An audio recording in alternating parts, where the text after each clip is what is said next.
문재인 정부 한 달 이야기 잠시 해보겠습니다. 취임 갓 한 달을 넘긴 문재인 정부 지지율이 80%를 웃돌고 있죠. 직무 수행을 잘하고 있다는 평가를 받는 셈인데 무엇보다 소탈하고 낮은 소통에 국민들이 박수를 보내고 있는 것 같습니다. 문재인 정부의 소통 행보 저희가 영상으로 준비했는데 먼저 보고 이어가겠습니다.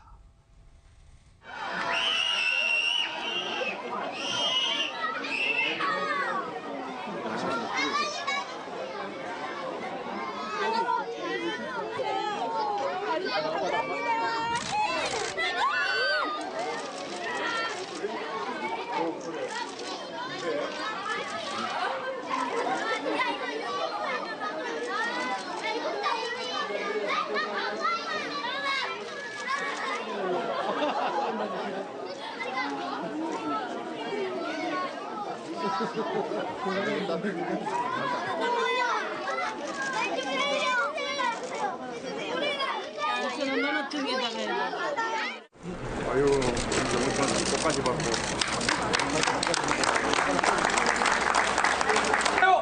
승리! 감사합니다. 이제 꼭 모시십시오. 감사합니다.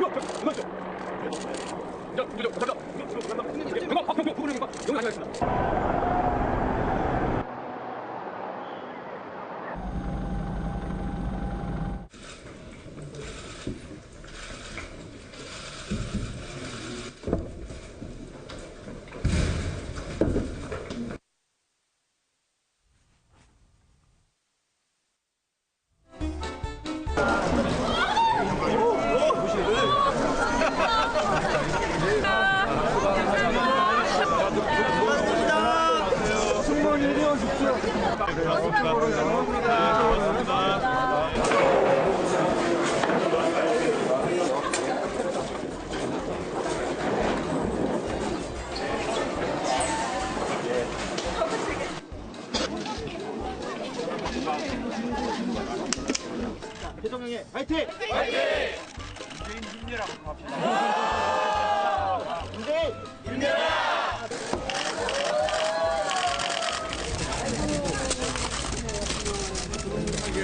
뒤로 조금. 근데 목도리 춥다야. 청와대 가시면 이제 못 아니, 뵙거든요. 왜 못 봐? 한 번씩 보러 온다니까. 이제 TV에만 조금만 더 뒤로 가세요.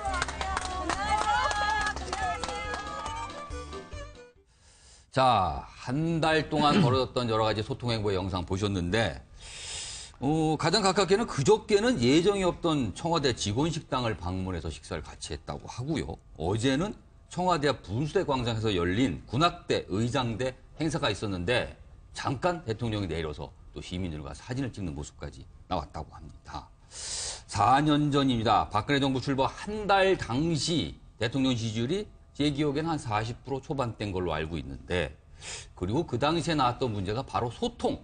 도대체 소통이 왜 안 되냐라는 걸 가장 많이 지적을 받았었거든요. 자, 이재경 광운대 미디어 영상학부 경영 교수님. 자, 4년 전 박근혜 전 대통령하고 지금의 문재인 대통령 모습은 사실은 소통 분야에서는 참 비교됩니다. 아, 그럼요. 다 기억하실 거예요.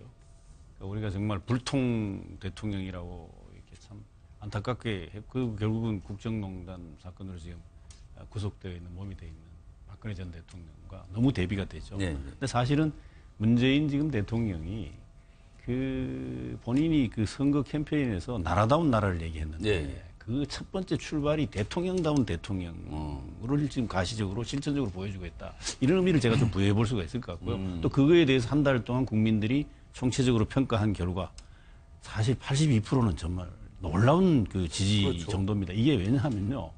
우리나라가 지금 한 3만 불 채 아직 안 됐지만 거의 3만 불 네, 육박하는 소득을 가진 나라입니다. 이런 나라의 세계 어느 나라도 자기 나라 대통령을 저렇게 82% 지지를 물론 지금 한 달이긴 합니다만은 놀라운 일이고요. 근데 거기에는 그만큼 국민이 갈구하고 목말라 했던 그런 대통령의 모습을 실천하고 보여주는 데 있고요. 낮은 권력 그리고 겸손한 대통령 그리고 열린 경호 그리고 정말 따뜻한 그런 인간적인 부분 이런 것이 더 중요한 것은 저런 모습이 고도로 기획되거나 연출된 이벤트가 아닙니다. 저도 지금 문재인 대통령을 개인적으로 뭐 야당 대표 시절부터 네, 예. 알고 있는데 대단히 진정성이 있는 분입니다. 원래 소탈하고 소박합니다. 그래서 저런 저는 행보 자체가 좀 체화됐다라고 그렇죠. 봐야 몸에서 될까요? 나오는 자연스러운 거거든요. 저건 뭐 아마 경호원들이 조금 당혹스러운 장면들이 많이 예, 나와서 경호하시는 분들이 애를 사실 겪긴 그 부분 하겠지만 걱정하시는 분도 있어요. 사실은 그게 너무 좀 걱정이 너무 되지만 이렇게 많은 분들이 갑자기 접근하는 저게 거 몸에 아닐까요? 배어 있기 때문에 저는 저런 모습은 그렇기 때문에 지속 가능한 탈권위 행보다, 예, 예. 지속 가능한 국민 소통 행보다 이렇게 이제 평가해 줄 수가 있고요. 예. 그 이런 모습이 결국은 지금 엄청나게 높은 지지율을 만들었다고 저는 이렇게 보는데 이 모습이 쭉 이어지기를 바라는 그런 국민적 바람이라는 게 그 어느 때보다도 지금 높은 상황이다 이렇게 좀 일단 알겠습니다. 물론 이제 전임 정부의 대통령이 워낙 국민적인 어떤 신망을 얻지 못해서 소위 말해서 기저 효과가 깔려 있어서 상대적으로 굉장히 돋보인다 이런 측면도 있지만 분명히 소통 행보만큼은 아마 이견이 없는 것 같습니다. 자, 이제 소통 얘기는 뭐 워낙 많이 나와서 이 정도로 보고요. 이제 본격적으로 저희가 좀 볼 것을 따져봐야겠습니다. 소통이 형식이라면 실제 국정 운영은 내용입니다. 그런데 아직 그 내용 부분에 대해서는 딱히 보인다고 하기는 어려울 것 같아요. 자, 박정화 전 청와대 대변인께 요 질문을 드릴게요. 문재인 대통령 지지율이 지금 80%를 훌쩍 넘고 아주 긍정적인 호평을 받고 있지만 부정적인 평가를 내리신 분이 일부 있습니다. 그리고 또 그분들은 왜 부정적으로 보느냐라고 또 귀 기울일 필요도 있을 것 같아요. 근데 그분들이 하신 답변을 최근 여론조사를 보면 인사와 안보 문제 삼으면서 부정적 평가를 내렸단 말입니다. 자, 이거는 좀 어떻게 좀 이것도 의미심장해서 저희가 좀 받아들여야 될까요? 일단 뭐 전제를 하고 싶은 거는 우리나라 국민들이 정말 그 위대하고 나라에 대해서 걱정을 많이 하시는 국민들이라는 걸 전제하고 싶어요. 그러니까 그 문재인 대통령이 지금 소통 행보 하시고 지지율이 80% 이상 높은 거는 네.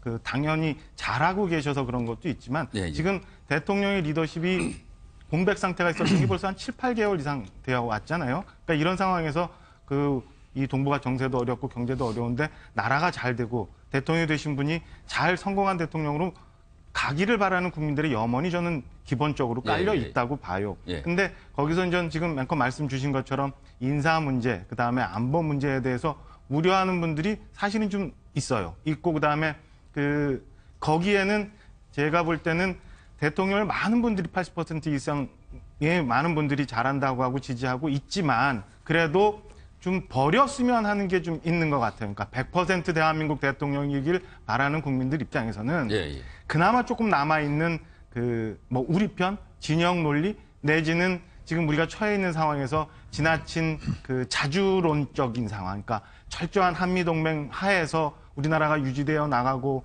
예, 예. 이 4강, 열강 속에서 있는데 정말 잘 외교와 국방 문제를 잘했으면 하는 바람이 있는데 예, 예. 또 불구하고 연일화되는 미사일 속에서도 뭐 사드 문제 갖고 약간의 혼선이 있다던가 아니면 인사에 있어서 지나치게 진영 내편 위주로 발탁을 하려고 한다던가 뭐 이런 것들이 일반 국민들이 볼 때는 다소 좀 우려스러운 부분이 있지 않나 싶은 생각에 그 정도의 부정적인 평가가 있다고 보여집니다. 화면에 잠시 나갔지만 문재인 정부에서 가장 우려되는 부분이 바로 외교와 안보라고 많은 분들이 지적을 하고 있다고 여론조사 결과 나오고 있습니다. 그래서 저희가 이제 안보 문제 그리고 최근에 인사 관련해서 국회하고 대립되는 모습 같은 게 약간 불안한 모습을 준다라는 그런 여론조사 결과가 나오고 있습니다. 그래서 그 부분에 대해서 조금 짚어보겠는데 먼저 여기 세 분 나와 계시는데 제가 이런 질문을 좀 드릴게요. 소통 문제는 아마 누구나 더 거의 만점에 가까운 점수를 주실 거라고 봅니다.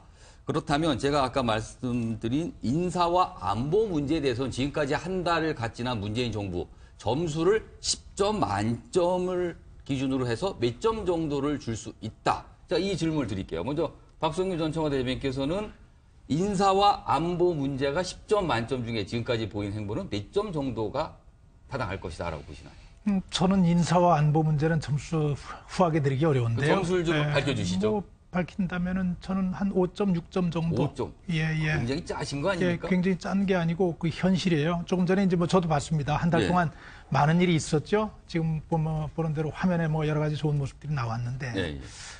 사실은 저 부분은 박정화 대변인 지적했지만은 장기간 대통령 공백 상태에 대한 어떤 국민의 갈망 예. 그리고 또 지난 박근혜 대통령이 가졌던 한계 특히 예. 불통 부분에 대한 아쉬움이 사실 기대로 좀 표출되는 거거든요. 아까 제가 말씀드린 예, 예. 기저 효과라고 봐야 되나요? 근데 이제 앵커께서는 지금 소통에 대해서는 거의 다 만점 줄 거라 그러는데 저는 그것도 만점 못 드려요. 아, 제가 그래요? 좀 아쉬운 게 아니고 예. 그게 무슨 인색하자고 하는 얘기가 아니고 예, 예. 소통이 국민과의 소통이 있고 파트너와의 소통이 있어요. 예. 국민과 소통 참 잘하고 계세요. 어. 예, 국민이 좋아할 모습, 소탈한 모습, 진솔한 예, 예. 모습. 저도 화면 보면은 문재인 대통령 저도 오랫동안 관찰을 한 사람이지만 참 좋은 이웃 같은 인상, 편안한 마음 예, 예. 그대로 다 드러나서 좋아요. 그래서 국민과의 소통을 통해서 인기는 저렇게 올라갔는데 문제는 국민과의 소통 다른 편에 있는 더 중요한 정치적인 파트너들과의 소통이 중요하거든요. 그럼 야당을 말씀하시는 그렇죠. 거죠? 야당도 그렇고 여당도 마찬가지입니다.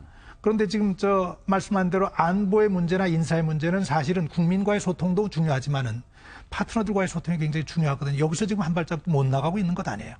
그 부분에 대한 문제는 반드시 좀 제기가 돼야 하는 것이고 예. 지금 인기가 82%까지 올라갔다고 하는 건 뭐 축하할 일입니다. 그리고 많이 기대를 할 일인데 사실은 과거에도 제가 기억하기에는 김영삼 대통령 시절에 초기에 83%까지 그렇죠. 갔던 적이 지지율이 있었어요. 상당했습니다. 그럼요. 그러니까 박근혜 정부하고 비교하는 것만은 이건 온당한 것은 아닌데 중요한 것은 지지율이 높다고 하는 것. 그건 굉장히 큰 힘이거든요. 근데 제가 볼 때는 두 가지예요. 지지율이 높은 이유는 국민 속에서 저렇게 소통하는 모습에 대한 국민의 호감이 하나 있고 예. 두 번째로는 뭐가 있냐면은 지금까지 몇 차례 연설, 5차례인가요? 연설을 통해 가지고 대통령이 아주 진솔한 감정들을 쏟아내셨어요. 이제까지 대통령한테 볼 수 없었던 정치가 저렇게 말의 기술이구나 하는 것들을 보여주는 많은 그런 내용이 모습들을 보여줬죠. 담겼다는 평가를 받았습니다. 그 중에 대표적으로 뭐냐면 대한민국이 오늘을 있게 한 것은 애국이다. 애국에는 진보와 보수의 구분이 있을 수 없다. 앞으로 시작도 그렇게 가야 한다. 아주 호평을 받은 그럼요. 누구나가 듣고 싶어 했고 아쉬워했던 갈증 부분을 다 짚어내셨는데 문제는 이것들이 이제는 선언적인 수준에서 끝나지 않고는 결과로 이어져야 되는 거거든요. 결과로 어떻게 이어질까 하는 부분에 대한 여기에 대한 고민해야 되고 문재인 대통령 주변에 있는 분들 또 청와대에 있는 많은 분들은 지금의 많은 국민의 기대가 결과로 이어져서 실질적으로 쭉 이 과정이 이어가서 대한민국이 성공할 수 있도록 하는 숙제를 좀 다져야 될 때죠. 안보 문제하고 지금 외교 문제는 제가 좀 낮게 평가했습니다만 좀 별도로 따로 좀 얘기를 하실 거죠. 예, 별도 주제가 또 기다리시면 그때 자세한 얘기 좀 예. 해주시죠.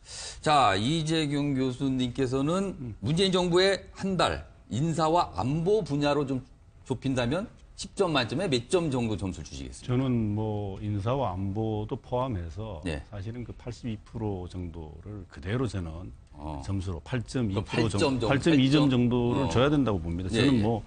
국민 위에 서 있는 정치 없지 않습니까? 저기 우리 박성규 대변인께서도 정치 출마를 예, 해보시고 했기 때문에 알지만 정치인이 정치를 유권자의 지지를 토대로 하지 않고 그 예. 민심과 다른 형태를 보인다는 것 자체가 불행인 거죠.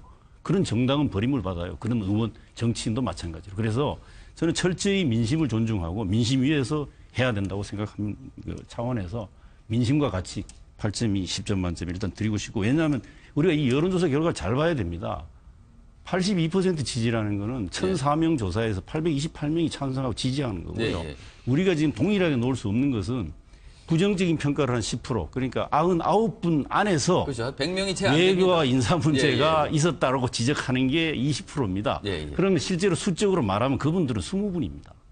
그분들의 의견도 존중돼야죠. 예, 하지만 우리가 객관적으로 냉정하게 들여다봐야지 그냥 단순히 수치가 외화된 게 동일한 20%가 아니다라고 하는 점을 그러니까 우리가 비중이 다르다. 시청자분들께서 이해하시면서 이 부분을 봐주시면 하는 물론 현명하시니까 잘 판단하시겠죠. 그리고 또 한 가지는 제가 좀 말씀드리고 싶은 것은 문재인 지금 대통령이 인수위도 없는 상태에서 지금 이제 한 달 됐습니다. 어제 한 달 취임한 지 한 달이 됐는데 사실 준비가 인사 문제에 대해서는 검증 시스템을 가동할 여력이 사실 없었던 부분은 어느 정도 우리가 양해를 하고 봐야 된다는 걸 저는 국민들이 그대로 봐줬다고 보는 거죠. 정치인들 일부는 야당은 생각이 좀 다른지 몰라도 저는 좀 그런 부분이 감안됐던 측면이 있었다고 보여지고 그다음에 현재 드러난 인사의 모습이 내편 위주라고 하는 지적은 저는 온당한 지적이 아니라고 봅니다. 어떤 분이 내편 위주로 지금 인사가 됐는지 그것은 좀 과한 지적이라는 평가를 할 수가 있고 또 하나는 야당과 소통에 그 미흡한 부분들이 없다 할 수는 없습니다. 하지만 소통하기 위한 노력을 하겠다고 하는 강한 의지를 표명한 바와 그리고 또 계속 대화를 하기 위한 노력을 여러 가지로 청와대 정무라인이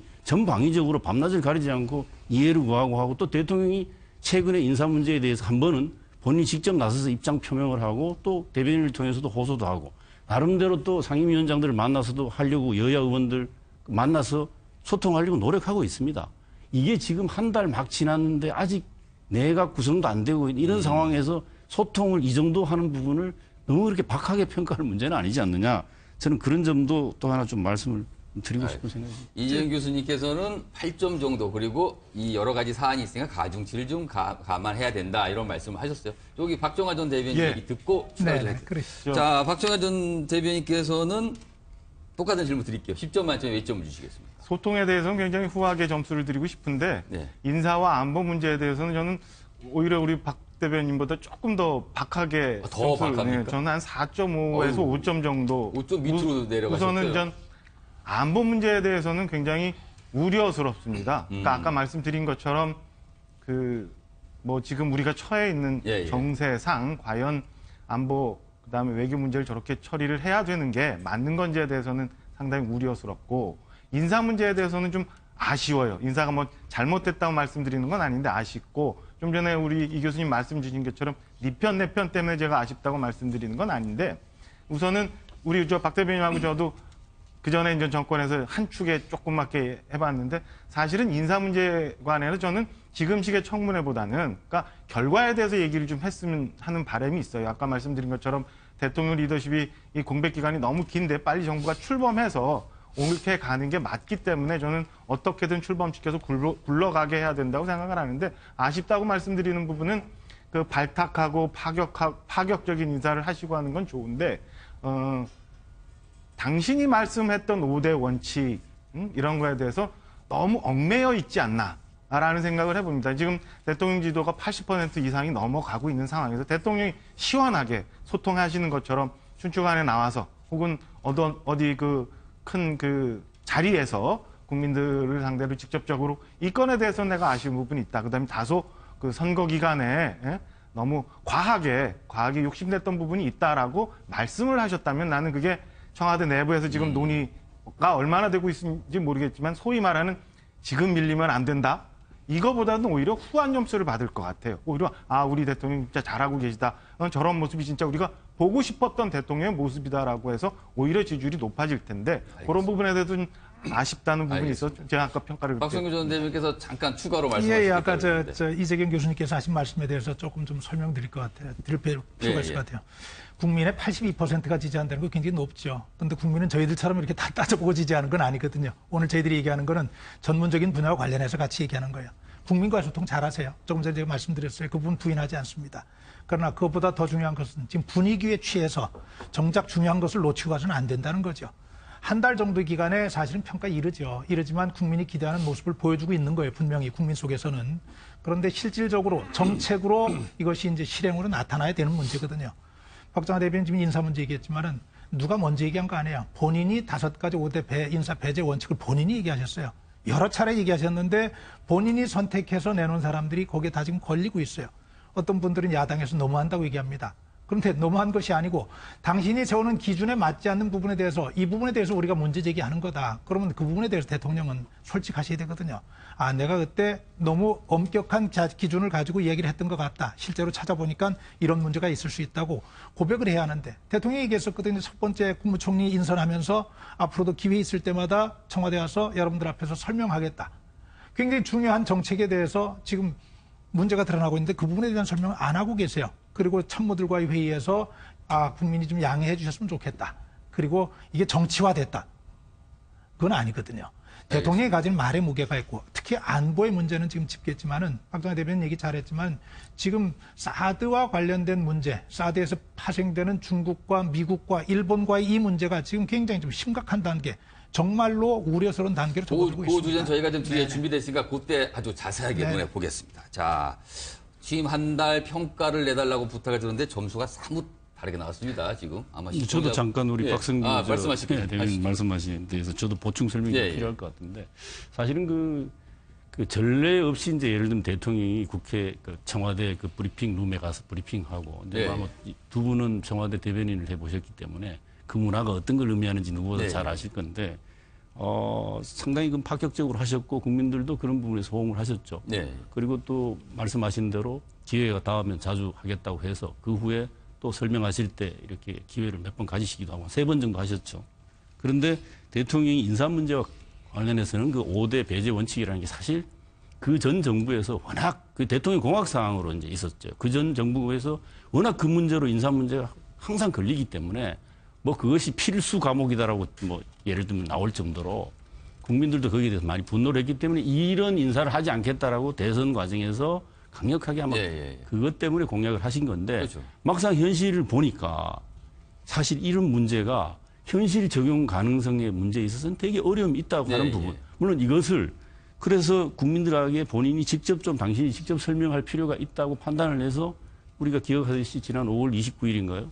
대통령 수석 보좌관 회의에서 대통령이 당신 입장을 밝혔지 않습니까? 지키려고 최대한 노력은 한다. 그러나 그 안에서 그런 현실적인 문제가 있었다고 하는 부분을 솔직하게 고백을 하고 양해를 좀 구한다라고 얘기했고 저는 그로부터 그 후에 제가 왜 자꾸 82% 국민 지지를 우리가 유념해야 된다고 생각하나 하면 그런 부분까지 포함해서 국민들이 판단하고 국민들이 세세한 거 잘 모른다고 하지만 저는 그렇게 생각 안 합니다. 요즘 같은 경우는요. 우리 국민들이 스마트폰 시대고요. 바로바로 검증합니다. 실시간에 어쩌면 정치인들보다 훨씬 더 전문적으로 점검해내고 네티즌 수사대가 활약을 하는 걸 우리가 볼 수도 있었을 정도로 다 압니다. 국민이 훨씬 똑똑해요. 저는 그렇게 생각합니다. 그런 국민들이 그런 과정을 다 거쳐서 대통령의 그 인사 관련된 부분을 포함해서 저는 포괄적으로 지지를 한 거지 그냥 막연히 소통 행보만 잘한다? 국민들하고 좀 낮은 권력의 모습을 보인다? 이것만 가지고 저는 82%라 그렇게 해석하는 건 좀 부적절하다 이랬습니다. 그러니까 국민들께서 나왔던 이 80%가 넘는 이 지지라는 거는 소통의 긍정적인 측면 그리고 인사의 어려움까지 모든 걸 감안해서 나온 숫자다 이렇게 이해해 주길 바란다고 지금 당부를 하셨습니다. 네, 그렇습니다. 자, 인사 계획이 나온 김에 이제 인사 주제로 넘어가겠습니다. 지금 보면 사실 청와대가 여기저기 사람을 찾고 있다는 소리가 계속 들리고 있는데 문재인 정부 역시 최대 난제는 인사인 것 같습니다. 인수위 과정이 없었다는 점을 감안하더라도 정부 부처 장관 자리 중에서 3분의 2가 아직 발표가 되지 않고 있다는 점은 분명 아쉬움이 있는 대목이거든요. 자, 이 부분에 대해서는 이재경 교수께서는 좀 어떻게 좀 네, 정말로 이 높아진 국민 눈높이에 맞추기 위해서 혼신의 노력을 하고 네. 있고 지금은 뭐 밤잠을 안 자가면서 청와대 아마 각 파트의 수석 그러니까 연일 야근한다는 소리가 들리고 있어요. 경무에 시달린 뭐 당연히 해야 되는 일이지만 그 정도로 할 수 있는 노력을 다 하는데 이제 사실은 실제로 인수위 과정이라고 하는 전 정권에서 한 두세 달 가까이 주어졌던 이 기간만 보장돼 있어도 이런 노력이 좀 더 일찍 진행될 수 있었고 사실은 야당하면서 국민의 신임을 얻어서 집권한 직후에 인사 전환 자료라고 하는 것이 제대로 있지를 않습니다. 물론 그거를 처음부터 기존 정부가 준비했던 부분을 바로 받아가지고 활용하지 못한 그런 부분들은 부분적인 실책이라고 저는 보지만 실제로 더 중요한 건 이번 청문회 과정을 거치면서 어쨌든 야당에서 강도 높은 문제 제기를 하고 이런 것에 있어서 본인이 5대 원칙이 현실 부적합한 일부가 발생했다는 걸 인정하면서 이후에는 더 그 부분의 기준을 지키기 위해 노력하겠다고 하다 보니까 사실상 내정돼 있었던 사람들이 검증 과정에서 많은 문제가 일어나고 일부는 뭐 수석이긴 하지만 뭐 내정 단계에서 사실 탈락이 되기도 하고 또 심지어 임명된 분도 그 임명 자체가 이제 사실은 사표를 받는 그런 상황까지 엄격하게 요구를 수용하다 보니까 장관 인사가 또 차관 인사가 속도를 좀 못 내고 있는 건 사실입니다. 그래서 사실은 지금 뭐 청와대가 노력을 하고 문 대통령도 노력하시지만 내일 이제 일자리 시정연설을 하면 추경 시정연설을 하는 가운데에서 이 문제와 관련된 언급을 좀 할 거라고 저는 그렇게 예상을 해보고요.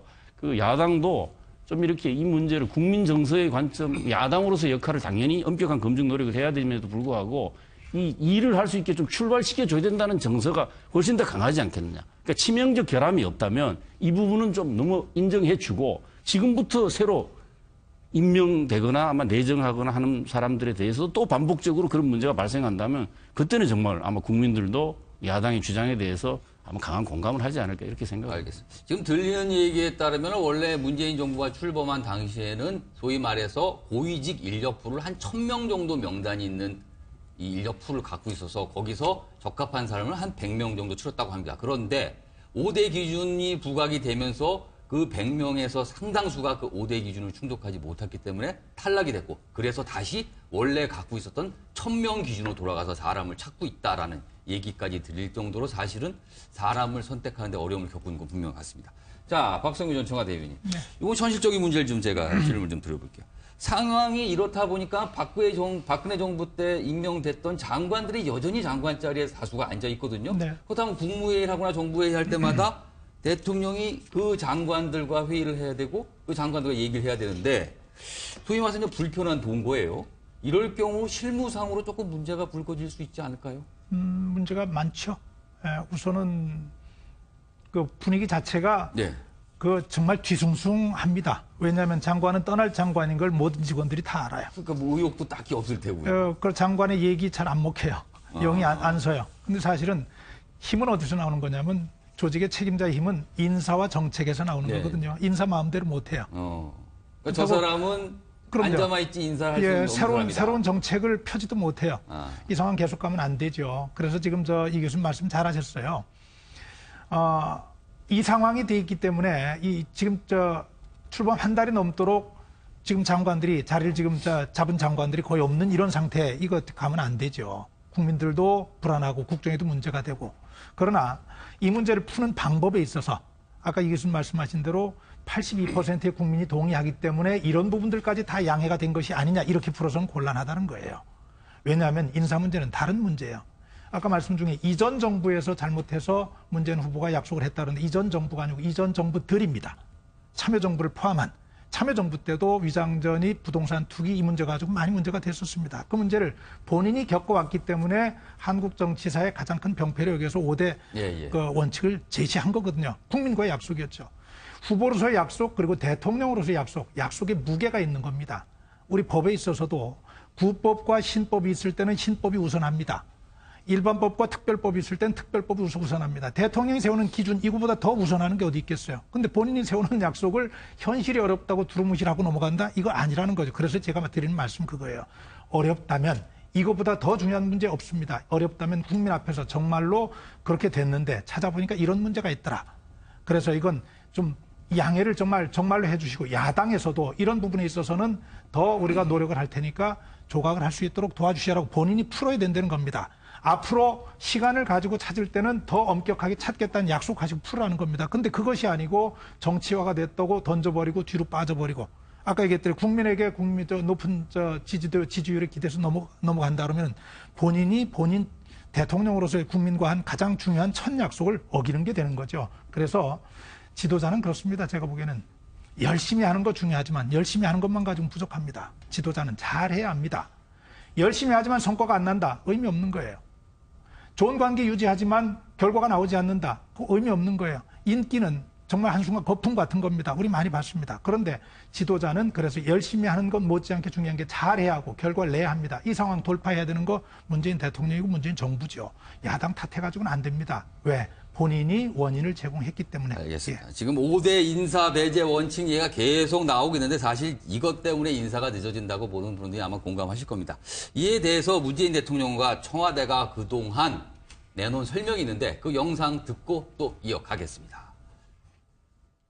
5대 비리에 관한 구체적인 인사 기준을 마련한다는 것은 결코 공약을 지키지 못하게 됐다거나 또는 후퇴시키겠다는 뜻이 아닙니다. 공약을 지키기 위해서 당연히 밟아야 할 준비 과정입니다. 지금의 논란은 그런 준비 과정을 거칠 여유가 없었던 데서 비롯된 것이다는 점에 대해서 야당 의원들과 국민들께 양해를 당부드립니다. 그리고 구체적인 인사 기준을 마련하면서 공약의 기본 정신을 훼손하는 일은 결코 없을 것임을 다시 한번 약속을 드립니다. 어느 때보다 새 정부에 대한 기대가 높습니다.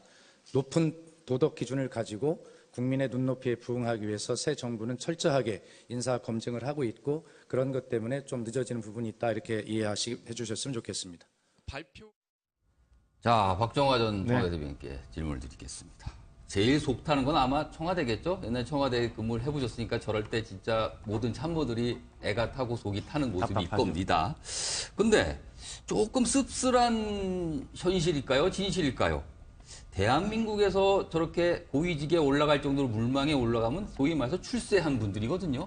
그런데 그 출세한 분들 중에서 5대 원칙을 비껴나갈 정도, 그러니까 5대 원칙, 배제 원칙을 다 충족할 만한 사람이 그렇게 찾기가 어려운 겁니까? 이게 우리의 진짜 현실인 건가요?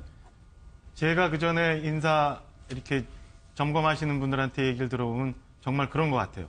그러니까 그 위장 전입, 뭐 논문 표절 이런 게 굉장히 엄한 잣대로 가면 안 걸릴 수 없는 사람들이 없는 것 근데 같더라고요. 그러니까 이 뉴스가 나온 뒤에 제가 이제 소위 말해서 이런 표현을 제가 적합하지 모르겠어요. 소위 말해서 평범한 분들은 말씀하시기에 나는 5대 원칙에 걸릴 게 없다 이렇게 하시는 분들도 많거든요. 근데 소위 말해서 달라진 분들이잖아요. 다들. 이런 분들은 이거를 다 한두 개씩은 꼭 갖고 계시니. 우리나라가 그동안 그 산업화, 빠른 산업화 과정 속에서 있었던 그 부작용이라고 저는 이해를 하고 싶고요. 그 다음에 그 2005년부터 인사청문회 제도가 쭉 되어 왔는데 예, 예. 이쯤에서는 한번 손을 봐야 되는 시점이 아닌가 싶은 생각이 듭니다. 개인적으로는 저는 그 대통령과 그 철학을 같이 하고 생각을 같이 하는 분들이 빨리 조각되고 청와대 네. 포진이 돼서 일을 해야 된다고 봐요. 그래서 나라가 굴러가야죠. 굴러가고 대신에 예. 그 어느 정도 시점이 지나서 그 일에 대한 결과를 가지고 평가를 해야 되는 게 맞다고 봅니다. 다만 지금 같은 경우 그 총리 후보자 그다음에 헌재 소장 같은 경우는 국회 동의 절차가 필요한데 그렇죠. 동의가 있어야 되는 거죠. 사실은 장관은 그런 게 없어요. 네. 인사청문회 끝나고 인사청문 보고서를 그냥 채택하지 국회는 않아도 검증 권한만 있는 거죠. 일정 기간이 지나고 나면 대통령이 임명할 수 예, 예. 있습니다. 지금 상황에서 제가 청와대 참모라면 예. 대통령께 건의드리고 싶어요. 해결 청와대가 할 수 있거든요. 대통령이 그 문제를 풀어버리면 짐이 다시 야당한테 돌아가는데 지금 상태로 가다 보면 대통령한테 짐이 될 수 있어요. 저는 지금 시점에서 우리가 굉장히 그 어려운 상황을 지나고 있는데 기존 상식의 틀을 좀 벗어났으면 하는 생각입니다. 그러니까 풀어버린다는 건 어떤 식으로 푼다는 아까 좀 말씀이신가요? 전에 저기 했던 것처럼 대통령이 수석보좌관회에서 좋게 말씀하셨어요. 저게 예. 우리 지난 4년 동안 굉장히 오랫동안 봤던 모습입니다. 박근혜 대통령 국민들 앞에 나와서 떳떳하게 얘기 안 하시고 늘 수석비서관회의에서 메모해 오는 것 같고 그 말씀하셨어요. 모습에 국민들이 아주 속이 네. 터졌습니다. 사실. 저거 안 하셔도 되잖아요. 훨씬 여러 번 소통을 잘 하시는데 네. 기왕에 나와서 뭐 내일 시정연설이 있으니까 혹시 기대해 봅니다만은 저는 그렇게 얘기한다고 해서 대통령 지지도가 떨어진다거나 대통령 권위에 손상이 간다거나 이렇게 생각하지 않아요. 그리고 대통령이 굉장히 그 과한 표현으로 뭐 국민과 야당한테 미안하다고 잘못했다고 안 해도 돼요. 그냥 진솔하게 해보니까 이런 상황이었다. 국민들 이해해달라고 하면 모든 게 다 이해될 수 있는 지금 분위기입니다. 그래서 짐을 야당한테 좀 던져줬으면 하는 자, 생각이에요. 지금 박정화 전 대변인께서 잠시 얘기를 했는데 이 얘기 한번 본격적으로 좀 따져보겠습니다. 지금부터 생각할 문제가 사실은 박근혜 정부 초기에도 인사 문제 때문에 아주 지지율이 폭락한 경험이 있었습니다. 역시나 기준을 통과하지 못했기 때문인데 그렇다면 보수 정부나 진보 정부나 가릴 것 없이 항상 정부 초기에 인사 문제 때문에 이렇게 곤욕을 치르고 있거든요. 그렇다면 지금은 뭔가 대책이 필요한 시점이 아닌가 싶기도 합니다. 자, 요 문제를 그래서 하나씩 좀 짚어봤겠는데 제가 좀 말씀을 예, 예. 우리 박정화 전 대변인 말씀에 저는 상당히 공감이 되고 예, 예. 우선은 출발해서 일을 할 수 있게 하고 그리고 결과를 다시 평가하고 또 현재까지 문제 제기된 부분에 있어서 이후에 인선이 되는 부분에 있어서는 그 부분에 대해서 좀 더 엄격하게 적용을 하고 그래서 저는 일단 일하게 하고 평가를 하자라고 하는 부분에 상당히 공감이 가고요. 네. 그 모든 부분은 저는 그렇게 생각합니다. 대통령의 입장에서는 국민과 정치가 충돌을 하면 국민의 입장을 따라가는 겁니다. 그러니까 지난 그 박근혜 대통령 탄핵 문제도 바로 당시 새누리당이 여당임에도 불구하고 상당수가 동참을 국민의 뜻을 받아서 탄핵을 한 거죠. 예, 예. 그러니까 그 국민 뜻을 비껴나는 어떤 뭐 구체적 디테일한 정책이 있는지 몰라도 다 국민적 동의를 획득하는 게 가장 우선이고 결과도 국민이 평가한다. 저는 이 점에 공감을 하고요. 근데 지금 여기서 제일 중요한 것은 차제에 저는 인사청문회법 이 제도 자체도 좀 개선을 하고 네. 가장 문제가 됐던 것 중에 저는 이제 특히 이제 그 새누리 그 지금 한나라당이 그 지금 뭡니까 이제 당이 자유한국당이죠. 헷갈리는데 2월 달에 그 당 소속의 여당 일대 소속의 윤한홍 의원인가요? 그분이 인사청문회법 개정안을 발의한 게 있습니다. 네. 상당히 많은 사람들이 공감을 하고 있더라고요. 네. 그러니까 이제 오피니언 리더 그룹 사이에서도 저런 식으로 도덕성 검증하고 정책 검증을 좀 분리해서 해보는 방법. 또 그 이전에 야당이 작년 11월에 제출한 박광원 의원인가요? 제출한 부분 중에 보면은 인사 검증을 사전에 할 수 있는. 그래서 좀 미국이 하는 방식처럼 미국은 청문회에서 인사 문제를 공개석상에서 검증하는 청문회는 안 하지 않습니까? 오로지 정책 부분입니다. 그렇죠. 그 이전에 네. 사전 검증을 철저히 합니다. 예, 예. 이런 부분을 현실 가능한 제도로 인사를 지금 하고 다 끝나는 게 아니지 않습니까? 앞으로 다음 정권이 또 인사를 해야 될 것이니까 차제의 인사청문회법을 좀 보완하는 부분과 저는 그리고 또 한 가지 위장전입 문제에 대해서는 저는 현실적으로 좀 검토해야 된다고 보는 겁니다. 왜냐하면 이게 입법 취지가 그 부동산 투기를 차단하기 위해서 만든 법입니다. 그런데 처벌 조항인 주민등록법의 35조 처벌 조항에 보면 이 부분이 들어가 있습니다. 가리지 않고. 근데 사실 불가피하게 위장전입이라고 표현해서 그렇지 주민등록법 위반입니다. 위장이라고 해도 다 같은 게 아닌데 이런 부분 등 주민등록법을 좀 손질하는 것 등 해서 좀 전체적으로 한번 인사 문제에 관해서 과거 정권들이 했던 걸 계속 정권 초기에 반복하지 않게 하기 위해서도 이번에 한번 새로운 인사 기준과 원칙도 차제에 여야가 협상해서 좀 만들고 문 대통령이 부탁을 했지 않습니까? 국정기획위원회에도 안을 좀 만들어달라. 또 여야가 합의를 해달라. 그러니까 지금 여당이 야당 보고 국회 운영위원회든 뭐 국회에서 특위를 만들든 해서 한번 이 새로운 기준과 원칙을 세우자고 하는데 이걸 손 놓고 있으면 안 되죠. 국민은 지금 인사 중요하지만 앞으로 계속될 인사에 대한 새로운 기준과 원칙을 좀 국회가 정립해 주기를 바라는 그런 마음이 좀 국민들의 마음이 아닌가 이렇게 생각합니다. 이재영 교수께서는 지금 대책으로서 인사청문회 제도를 좀 손질하고 그리고 너무나 엄격하게 적용되는 인사 기준을 조금 현실적으로 맞출 필요가 있다. 이런 대책을 좀 말씀하신 것 같아요. 자, 박승규 전 대변인께서는 지금 진보, 보수 정보 갈릴 것 없이 항상 난맥으로 빠지고 있는 인사 문제를 해결하기 위한 대책 어떤 게 있다고 보세요? 지금 이 교수님 말씀 잘하셨어요. 저 부분에 대해서는 뭐 국민 모두가 다 똑같이 느끼죠.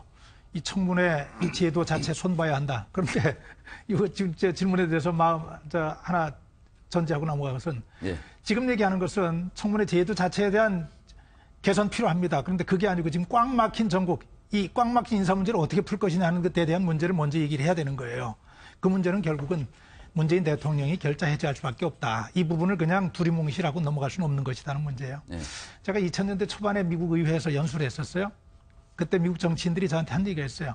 미국 정치에서 한국이 배울 게 참 많은데 그러나 이거 하나만은 안 배웠으면 좋겠다. 청문회 제도는 도입하지 마라. 미국에서도 청문회가 가지는 여러 장점들이 있지만은 청문회 때문에 빚어지는 여러 가지 그 부작용들이 많이 나타나는 거예요. 특히 개인적인 문제들과 관련해서. 그래서 이제 거기 도는 얘기 중에 이런 얘기 있어요. 한번 맞춰보실래요? A라는 사람이 있습니다. 이 사람은 굉장히 평범한 가정에서 태어났습니다. 술, 담배도 안 합니다. 독실한 신앙인입니다. 거기다 한 여자만 평생 사랑했고 전쟁에 참전해가지고는 무공 훈장을 받을 정도로 애국정신이 투철합니다. A라는 사람이에요. B라는 사람이 있습니다. 굉장히 귀족 집안에서 태어났습니다. 방탕한 학창시절을 보냈습니다. 술, 담배, 마약까지 손댔습니다. 그리고 약속 잘 지키지 않습니다. 아들도 마약 전과가 있습니다. 이 두 사람 중에 청문회 누가 통과할까요? 후자가 통과했나요? 재밌죠? 자, A라는 사람이 누구냐면은 아돌프 히틀러입니다. B라는 사람은 윈스턴 처칠입니다. 그러면은 청문회 기준을 가지고 얘기하면 아돌프 히틀러는 정말 훌륭하게 통과를 해요. 윈스턴 처칠은 통과하지 못해요. 청문회 제도가 가지고 있는 이른바 맹점을 얘기하는 굉장히 중요한 사례입니다. 당연히 제도 보완 이루어져야 합니다. 정치적인 입장에 따라서 우리 지금까지 못했던 거예요. 해야 되는데 문제는 그런 거 하기 전에 이건 별도의 차원에서 가는 거예요. 다만 지금 맞닥뜨린 이 문제는 정말로 국민과의 약속 차원에서 정말 대통령이 나서서 풀어야 된다는 게 어렵지 않습니다. 말씀한 대로 제가 볼 때 82%의 인기를 얻고 있는 대통령 국민이 양해할 준비가 돼 있습니다. 그리고 그 얘기하시면은 그럴 수 있겠다 하고 다음에 잘하라고 그렇게 얘기하고 다음으로 넘어갈 수 있는 그 부분이 있습니다. 그래서 그 두 가지를 나눠놓고 생각을 해야지. 지금 이게 문제가 되니까 이건 두루뭉실 쳐놓고 이 문제를 보고 이거 풀어야 된다 얘기하면은 그거는 본질에 대해서는 도피하는 거죠. 역시 인사청문회분을 손질해야 된다. 요 말씀이신 것 같아요. 자, 박정하 전 대변인께서는 짧게 대책을 좀 얘기해 주시죠. 저도 뭐 인사청문회 제도 개선 필요성은 아까도 말씀드렸지만 대통령과 청와대 얘기 많이 했으니까 야당 얘기 좀 해보고 싶어요. 야당도 그러니까 지난 이명박 정부 그다음에 박근혜 정부 초기에 지지율이 떨어졌던 게 다 인사 참사 때문에 일어났습니다. 맞습니다. 그런 거를 가지고 뭐 지금 야당이 굉장히 반대를 하고 있는지 잘 모르겠습니다만 그런 상식의 틀을 좀 벗어났으면 좋겠어요. 무조건 강하게 반대하고 무조건 낙마시키면 된다라고 하는 틀을 우리나라 국민들이 이제 많이 정치적으로 깨이셔서요. 그냥 무조건 반대한다고 꼭 그 당 지지하고 이러진 않을 거라고 저는 보여집니다. 그리고 나라가 잘 굴러가야 되는 게 우선이라고 봐요. 그러니까 야당도 무조건 반대하는 거 이런 거 좀 다시 한번 제거해 봤으면 좋겠고 청와대 집권당은 무조건 옳고 그다음에 야당은 무조건 반대 이러면 우리나라 영원히 편가르기, 이념 대결, 정책 대결, 이념 대결, 네 편 내 편 싸움이 계속된다고 봅니다. 알겠습니다. 지금 야당도 통 크게 한번 인정해 줄 건 인정해 주라 그런 말씀이 같아요. 자, 그런 사이 이제 백성문 변호사께서 오셨습니다. 자, 지금 이런 인사의 난항 때문에 그럴까요? 과거에도 청문회 통과를 보면은 국회의원 출신 국무위원, 장관은 100% 승률을 자랑합니다. 이번에도 역시 4명이나 장관 후보자에 임명된 상태거든요. 네. 이분들도 별 문제가 없다면 다 통과하겠죠? 전례대로요? 저는 사실 이번에 이제 도종환 후보자 같은 경우에 지금 뭐 역사관 관련해서 지금 얘기가 좀 나오고 잠깐 나오고 있지만 있습니다. 사실 국회의원 출신 분들이 청문회 통과는 그 안에서 어떤 공격을 받던 항상 통과를 해왔죠. 그러니까 그래서 이번에 사실 이 4분의 국회의원들을 장관 후보자를 올린 게 지금 현재 이 꽉 막힌 그 청문회 전국에서 이렇게 하지 않으면 통과가 힘들다라고 판단해서 사실 어찌 보면 온 그 측면도 무시할 수는 없는 네. 거거든요. 아까 지금 뭐 저도 이제 말씀을 다 들어봤는데 청문회제도 문제 많습니다. 청문회제도 문제 많고 이거 개선은 해야 되는데 그러니까 저도 그러니까 당연히 도덕성의 기본적인 그 검증은 필요하지만 그거보다는 정말 누가 가장 적합하고 그 직에서 우리나라를 잘 끌고 갈 수 있는가를 기준으로 판단해야 되는데 사실 지금은 그게 아니잖아요. 뭐 딸이 어디 하는데 위장접을 했네 안 했네 이것만 가지고 맨날 평가를 하니까. 근데 그걸 하려면 그 전제 조건이 좀 필요한 것 같아요. 그러니까 과거 정부와 이번에 문재인 정부는 조금 다른 건 문재인 정부에서 문재인 대통령 후보 시절에 말씀하셨던 그 5대 원칙부터 소위 진보 정권이라고 하는 곳이 집권을 하면 굉장히 또 도덕성에 대한 검증의 잣대가 높아집니다. 그리고 네, 네. 일반적으로도. 거기에다가 문재인 대통령이 하셨던 말씀도 있기 때문에 일단은 대통령이 이 부분에 대해서 국민하고 한 번은 소통을 하셔야 될 것 같아요. 그러니까 지금 이렇게 계속 장관 후보자들 이게 인선 늦어지고 추렸던 사람들 다시 재검토하고 하는 문제가 생기는 건 대통령께서 하셨던 말씀 그리고 지금 야당에서도 그거 가지고 공격을 주로 하고 있는 거잖아요. 그러니까 이제는 그러니까 저는 그전까지는 어느 정도 밀어붙일 필요도 있다고 생각을 한다는 말씀을 드렸었는데 이제는 계속 인선이 늦춰지면 이거는 이제 사실 국가 경영에 굉장히 큰 문제가 생기기 때문에 이제는 한 번은 대통령이 나서서 이 부분에 대해서 진솔하게 얘기를 하고 그 이후에 뭐 청문회 제도를 고치던 이제 인사 검증 기준을 낮추던 뭔가를 해야 되지 않을까. 이제는 한 번은 나서실 때가 되지 않았나는 생각이 듭니다. 자, 지금 오늘 나와주신 네 분께서 여러 가지 해법들을 제시해 주셨는데 청와대 쪽에서 듣고 있나 모르겠습니다. 자, 다음 주제도 이것도 만만치 않은 주제입니다. 안보 문제인데 인사 문제와 함께 부정적으로 꼽힌 게 안보 문제였죠. 특히 사드 관련 문제에 대해서는 사실 미국과도 관계도 불편한 게 아닌가라는 여러 가지 지적도 나오고 있습니다. 지난 9일입니다. 우리 정부 안보실장이 사드 배치 문제와 관련해서 공식적인 입장을 내놨는데 준비한 영상 보겠습니다. 정부는 한미 동맹 차원에서 약속한 내용을 근본적으로 바꾸려는 의도가 없습니다. 정권이 교체되었다고 해서 이 결정을 결코 가볍게 여기지 않을 것입니다. 또 미국과 계속 긴밀히 협의해 나갈 것입니다. 민주적, 절차적 정당성 및 투명성을 분명히 하는 가운데 국내적으로 필요한 절차를 밟아 나가고자 합니다. 자, 내용을 간단히 요약하면 사드 배치를 근본적으로 바꾸려는 의도는 없다. 다만 절차적 정당성은 확보해야 된다. 두 가지가 핵심인 것 같습니다. 자, 박성규 전 청와대님께 질문 드릴게요. 사실 정의용 안보실장이 이런 입장을 내놓게 된 거는 그 전날 미국 트럼프 대통령이 사드 긴급회의를 백악관에서 가졌기 때문이거든요. 백악관이 굉장히 이례적입니다. 콕 집어서 사드 문제를 논의했다라고 밝혔고요. 그리고 그 회의에 누구가 참석했다까지 밝혔습니다. 자, 불편한 속내를 무언의 항의로 표시하는 겁니까? 이건 어떻게 봐야 됩니까? 굉장히 불편한 상황을 그대로 표출한 거예요. 다만 감정을 최대한 자제하면서 외교적인 용어로 좀 표현한 건데요. 여러 차례 제가 이 자리에서 말씀드렸습니다. 사드 문제에 관해서는 미국은 지금 절대 이해를 못하는 입장이에요. 이 사드가 뭐냐면 북한의 핵 위협으로부터 한국의 주둔해 있는 미군 보호하고 그리고 한국 국민을 보호하겠다고 하는 건데 왜 이것이 논쟁이 되는가? 미국에서 비용까지 된다고 하는데 이해할 수 없다 이 얘기거든요. 그러니까 미국 입장에서는 이게 논쟁이 되는 자체를 이해를 못한다 이 말씀이신가요? 딕 더빈 상원의원이 미국 돌아가서는 더 분명하게 얘기했어요. 이해할 수 없다. 내가 잘못 이해하고 있는 것을 바라지만은 대한민국이 이 사드 문제 관련해가지고 북핵 문제를 우리하고 관계보다는 중국과의 관계를 통해 풀려고 하는 것 아닌가 모르겠다. 그거 큰 계산 잘못하는 거다 이렇게까지 얘기를 했습니다. 정의용 안보실장이 지금 발표를 했지만은 사드 문제를 가지고 정말 중요한 것은 문재인 정부, 문재인 대통령이 확고하게 어떤 입장인지를 밝혀주는 게 중요합니다. 사실은 정책 중에 제일 나쁜 정책이 애매모호한 정책이 제일 나빠요. 어떤 분들은 그것을 이른바 그냥 애매모호한 이 전술을 통해 가지고 양쪽을 다 설득시키고 양쪽에서 이익을 얻겠다고 하는 전략적인 선택이라고 얘기를 하는 그런 분들도 있습니다만은 이 중요한 안보 현안에 대해서는 그건 아닙니다. 분명하게 얘기하자면은 중국은 사드 문제 가지고 우리를 보복하고 있는 중국은 반기문 외교장관이 정확하게 얘기했더라고요. 우리하고 지금 맞서 있는 게 경제 문제입니다. 그런데 미국은 우리하고 지금 북한에게 관해서 이건 안보 문제입니다. 경제 문제는 시간이 지나면 풀 수 있습니다. 안보 문제, 동맹 문제는 풀 수 없습니다. 중국은 북한의 전쟁이 벌어지면은 자동적으로 북한의 편에 들어서 우리에게 총을 겨두는 북한의 동맹입니다. 미국은 북한과의 전쟁이 벌어졌을 때 우리 입장에서 북한 쪽에 총구를 겨눠야 하는 동맹입니다. 2대2의 동맹으로 보면 북한과 중국이 한 짝이고 미국과 대한민국이 한 짝입니다. 이것이 지금까지 대한민국을 지켜온 안보의 가장 큰 틀이거든요. 이거 흐트릴 생각은 없다는 게 문재인 정부도 강조하고 있는 얘기고 지금도 가고 있는데 현실은 좀 달라요. 문재인 대통령이 뭐라 그러셨냐면요. 8일 날 북한이 4번째 미사일을 발사했죠. 문재인 정부 들어가지고 정말 걱정스러운 상황인데 이거 대통령이 안보회의 주재하면서 뭐라 그러냐면 우리 군은 북한이 어떤 도발을 해오더라도 즉각 응징할 수 있는 준비태세를 잘 갖춰달라 이렇게 당부를 합니다. 그런데 준비태세를 잘 갖추는 것 중에 핵심이 지금 사드 문제예요. 근데 사드 문제는 뒤로 자꾸 미뤄요. 이런 걸 가지고 우리가 한자로 얘기하면 모순이라고 얘기하겠죠.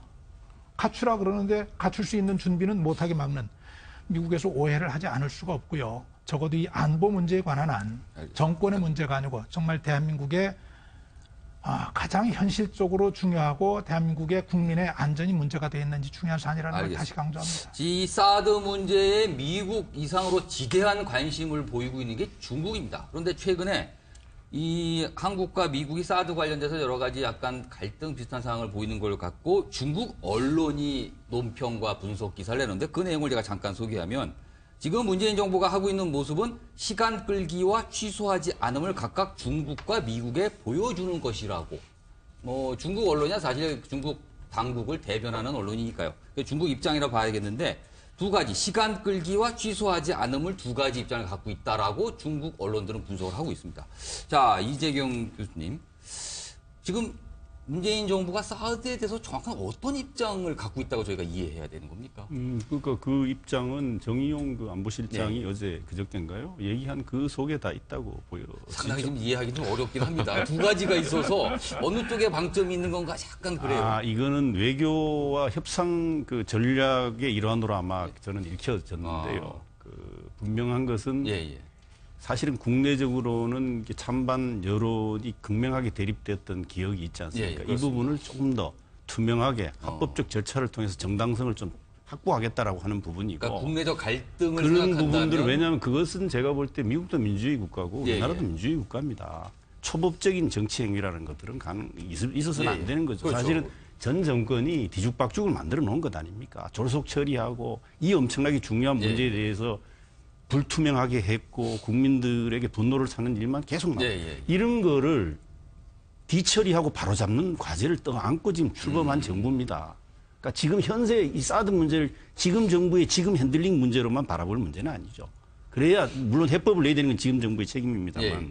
근데 저는 이렇게 생각합니다. 이 사드 문제는 기본적으로 한미 동맹의 가장 중요한 핫한 부분으로 이제 떠올라 있는 건 현실입니다. 이 부분을 지혜롭고 슬기롭게 다뤄야 되는데 많은 우리 주변 국가들의 가까운 이웃 일본 국가의 선례 같은 걸 좀 참고할 필요가 있어요. 후텐마 그 기지 이전 문제 우리 기억합니다.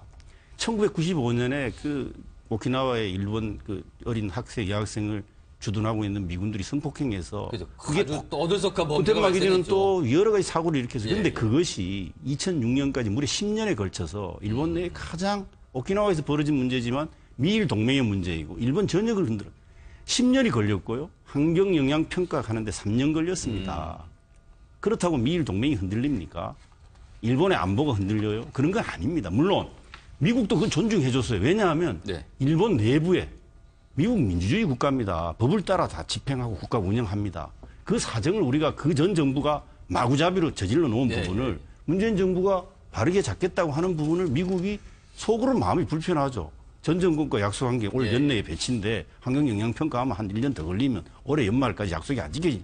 당연히 미국으로서는 불편한 겁니다. 하지만 미국이 한미동맹을 강조하는 부분은 우리하고 우리 한국을 존중하고 또 긴밀하게 협의하겠다고 하지 않습니까? 마음에 안 든다고 해서 미국도 그러면 내 마음에 안 드니까 너네에게 보복하겠어 이렇게 할 나라가 아닙니다.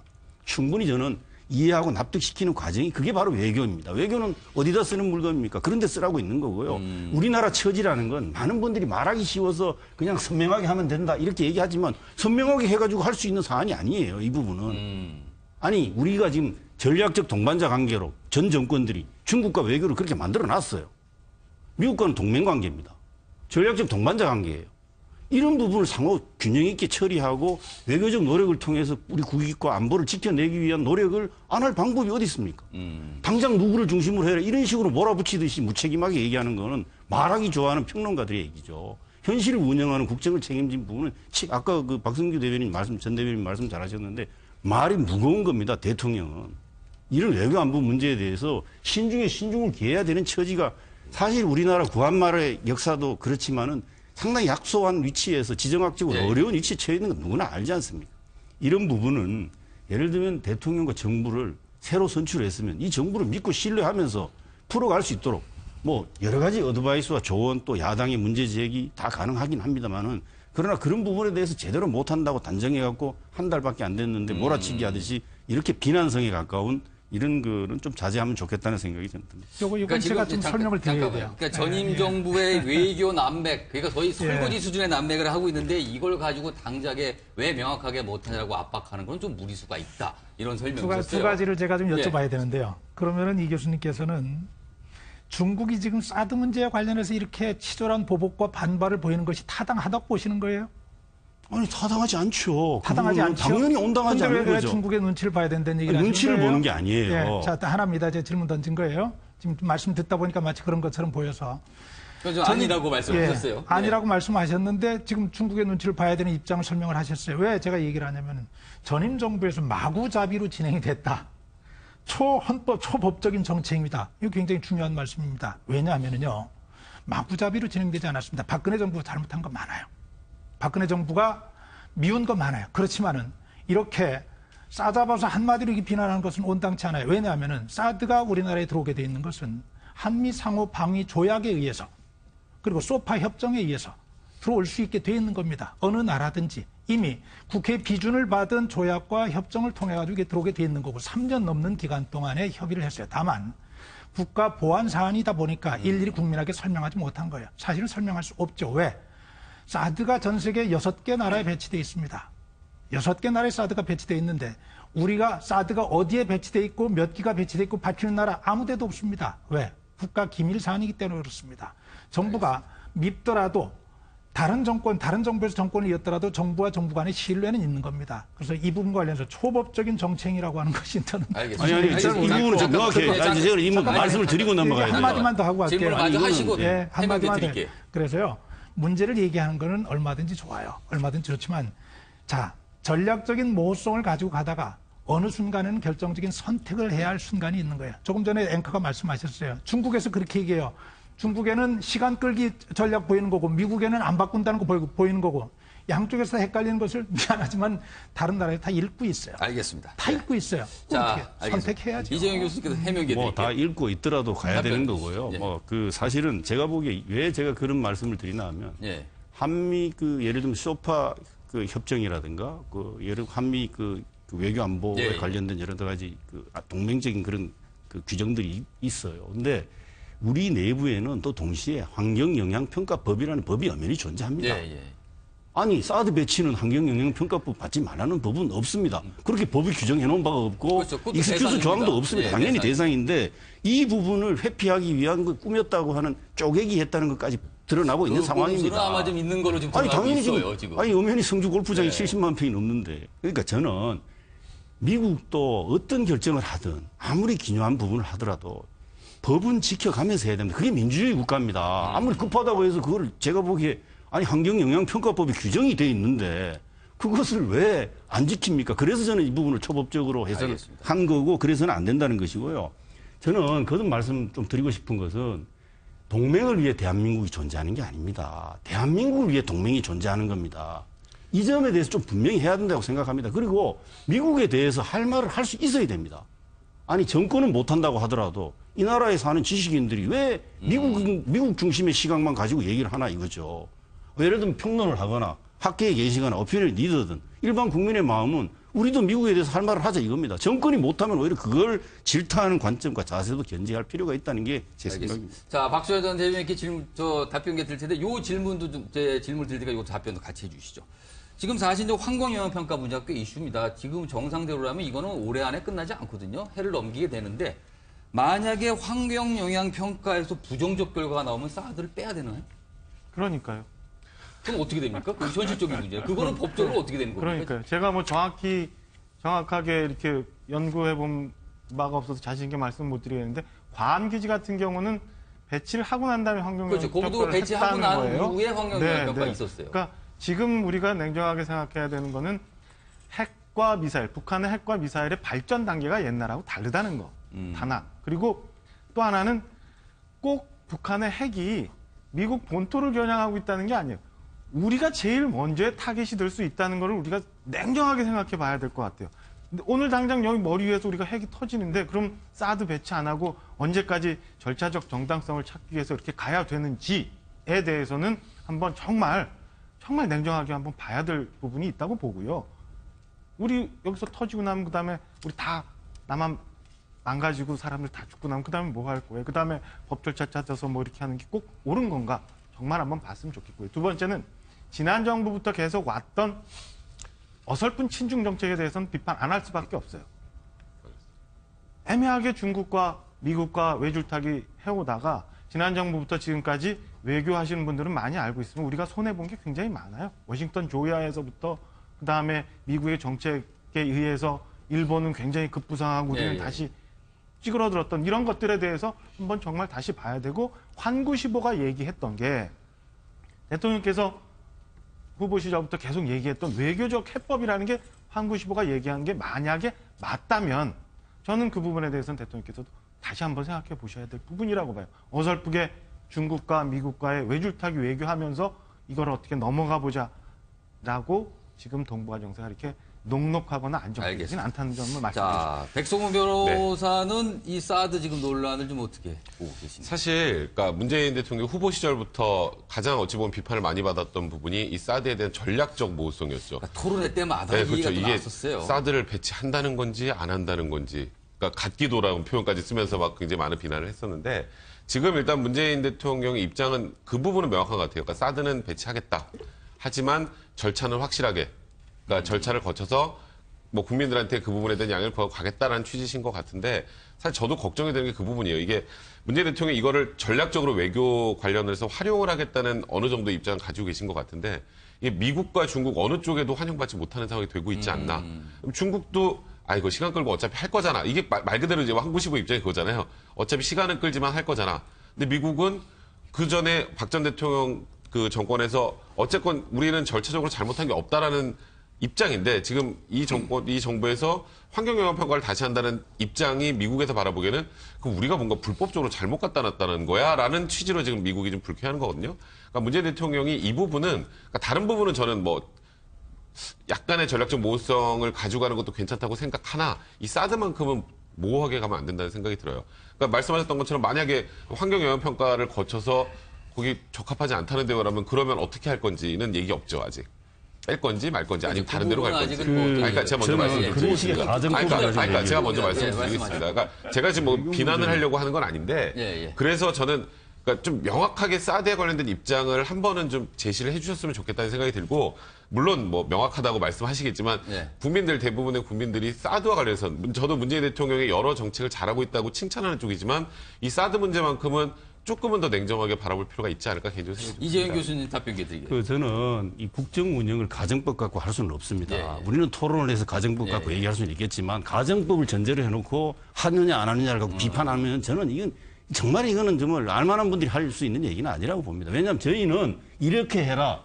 예를 들면 환경영향평가가 통과됐을 때와 안 통과됐을 때를 전제로 우리 의견을 말할 수는 있죠. 근데 이건 정말 좀 유의했으면서 얘기했으면 좋겠고 저는 우선은 정부가 이 가정법, 영향평가는 어디까지 객관적인 곳에서 평가한 결과를 보고 판단해야 되는 거지. 안 됐을 경우는 어떻게 할지까지 분명하게 밝혀라? 이거는 내가 보기엔 무리한 요구예요. 그건 옳은 요구 방법이 아니라고 보고요. 저는 우선 굉장히 그래도 우리가 단초로 볼 수 있는 부분은 배치되어 있는 2기와 사실 중국이 제일 우려하는 부분은 렉스랜드 베이더입니다. 그건 이미 들어가 있죠. 레이더는 들어가 있습니다. 레이더가 문제지. 거기에 예를 들면 1기에 8발씩 들어가지 않습니까? 그 6기 들어오면 48발입니다. 북한은 1000개 정도가 있습니다. 48개 쏴서 해결될 수 있는 문제 아니라는 거 우리가 이제 군사 전략적으로 다 알아요. 근데 지금 문제의 핵심이 뭐냐면 중국이 시비 거는 부분은 레이더입니다. 레이더는 배치되어 있어요. 2기도 이미 배치되어 있습니다. 그렇기 때문에 기 배치되어 있는 부분을 가지고 결정을 번복할 생각이 없다고 명확하게 얘기했습니다. 이건 상당히 미국에 우리가 쓸 수 있는 최선의 아마 내가 보기 정부가 호의적인 신뢰 동맹 관계를 훼손하지 않기 위한 표현이고 는 조치라고 보여집니다. 그래서 그러면 우리도 자존심을 지켜줘야 될 거 아닙니까? 우리도 주권 국가이고 새 정부가 그런 약속 속에서 등장한 정부인데 미국은 뭐 무조건 우리 정부에게 강압과 압박만 하는 그런 정부는 아니라고 생각합니다. 우리 정부는 우리 정부 내에서 국회가 만든 법이 있어요. 정부가 공포 사인한 환경영향평가법이라는 게 있습니다.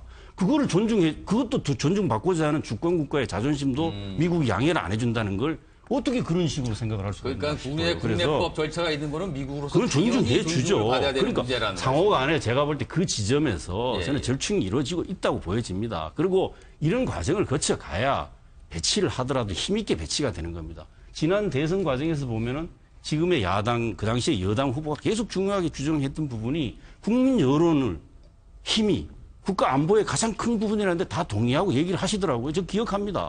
국내 여론, 에너지, 국민적인 힘을 모아야 그게 가장 튼튼한 안보지. 내부가 균열되어 있는데 무슨 안보가 제대로 되겠습니까? 알겠습니다. 이게 제가 말씀을 좀 안 드릴 수 마지막 거라도 짧게 드릴게요. 좀 길게 해야 되는데. 핵심을 말씀해 주시죠. 저는 사드 얘기 나올 때마다요. 좀 걱정스러운 게 있어요.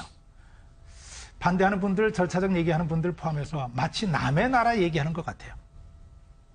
이 사드가 미국을 위한 겁니까? 저거 걱정스러워요. 이 사드요. 미군의 위협을 막아낸다는 의미도 있지만 대한민국 국민의 안전을 위한다는 목적 그 못지않게 큽니다. 마치 남의 얘기하는 것 같아요. 제3자적인 입장에서 절차적 정당성 지켜라 문제. 미국이 이 사드 배치를 미국이 미국 군인들만을 위해서 하는 것일까요? 아닙니다. 아까 말씀 잘하셨습니다. 동맹의 존재 이유는 동맹 우리를 위해 존재하는 것이지 그 나라를 위해서 우리 동맹 존재하는 건 아니다. 맞습니다. 그런데 한미 동맹이 지금 우리를 위해서 존재하는 그런 역할이 아닌 건가요? 전 굉장히 위험스럽다고 얘기를 하고요. 하나 말씀드릴게요. 환경영향평가. 지금 주장이 각각 맞습니다. 환경법에는 30만 평방미터 이상 되는 것들에 대해서 조사를 하게 되어 있는 겁니다. 그런데 사업 면적은 10만 평방미터밖에 안 돼요. 지금 미국에 공여된 게 30만 평방미터밖에 안 돼요. 그 이하밖에 안 돼요. 청와대에서는 70만 평방미터 전체라고 얘기하는데 성주 골프장 전체가 70만 평방미터이긴 하지만 공개되지 않았습니다. 거기다가 더 중요한 것은 환경영향평가를 얘기를 하면서 괌의 기지에서도 2년 3개월 걸렸다는 23개월 걸렸다는 주장을 청와대에서 내놨어요. 이거 국민을 기만하고 있는 겁니다. 괌에서 환경영향평가 23개월 하지 않았어요. 아, 그런가요? 예. 2013년 3월 달에 북한에서 괌을 공격하겠다고 엄포를 놨어요. 거기서 미국에서 깜짝 놀라서 괌에다가 사드 포대를 배치한 겁니다. 2014년에 배치를 했어요. 2014년에 배치를 해놓고 그 배치하는 과정에서 환경영향평가나 뭐 이런 절차 안 했습니다. 설치해놓고 그 이후에 조사를 합니다. 조사를 하는데 그 위에 조사도 환경영향평가를 한 것이 아니라 과연 여기 환경영향평가를 하는 것이 맞는지 안 맞는지 그 적정성에 대한 조사를 하는 거예요. 2014년 들어가서. 1년 만에 2015년에 여기는 환경영향평가 안 해도 되겠다는 결론을 내는 겁니다.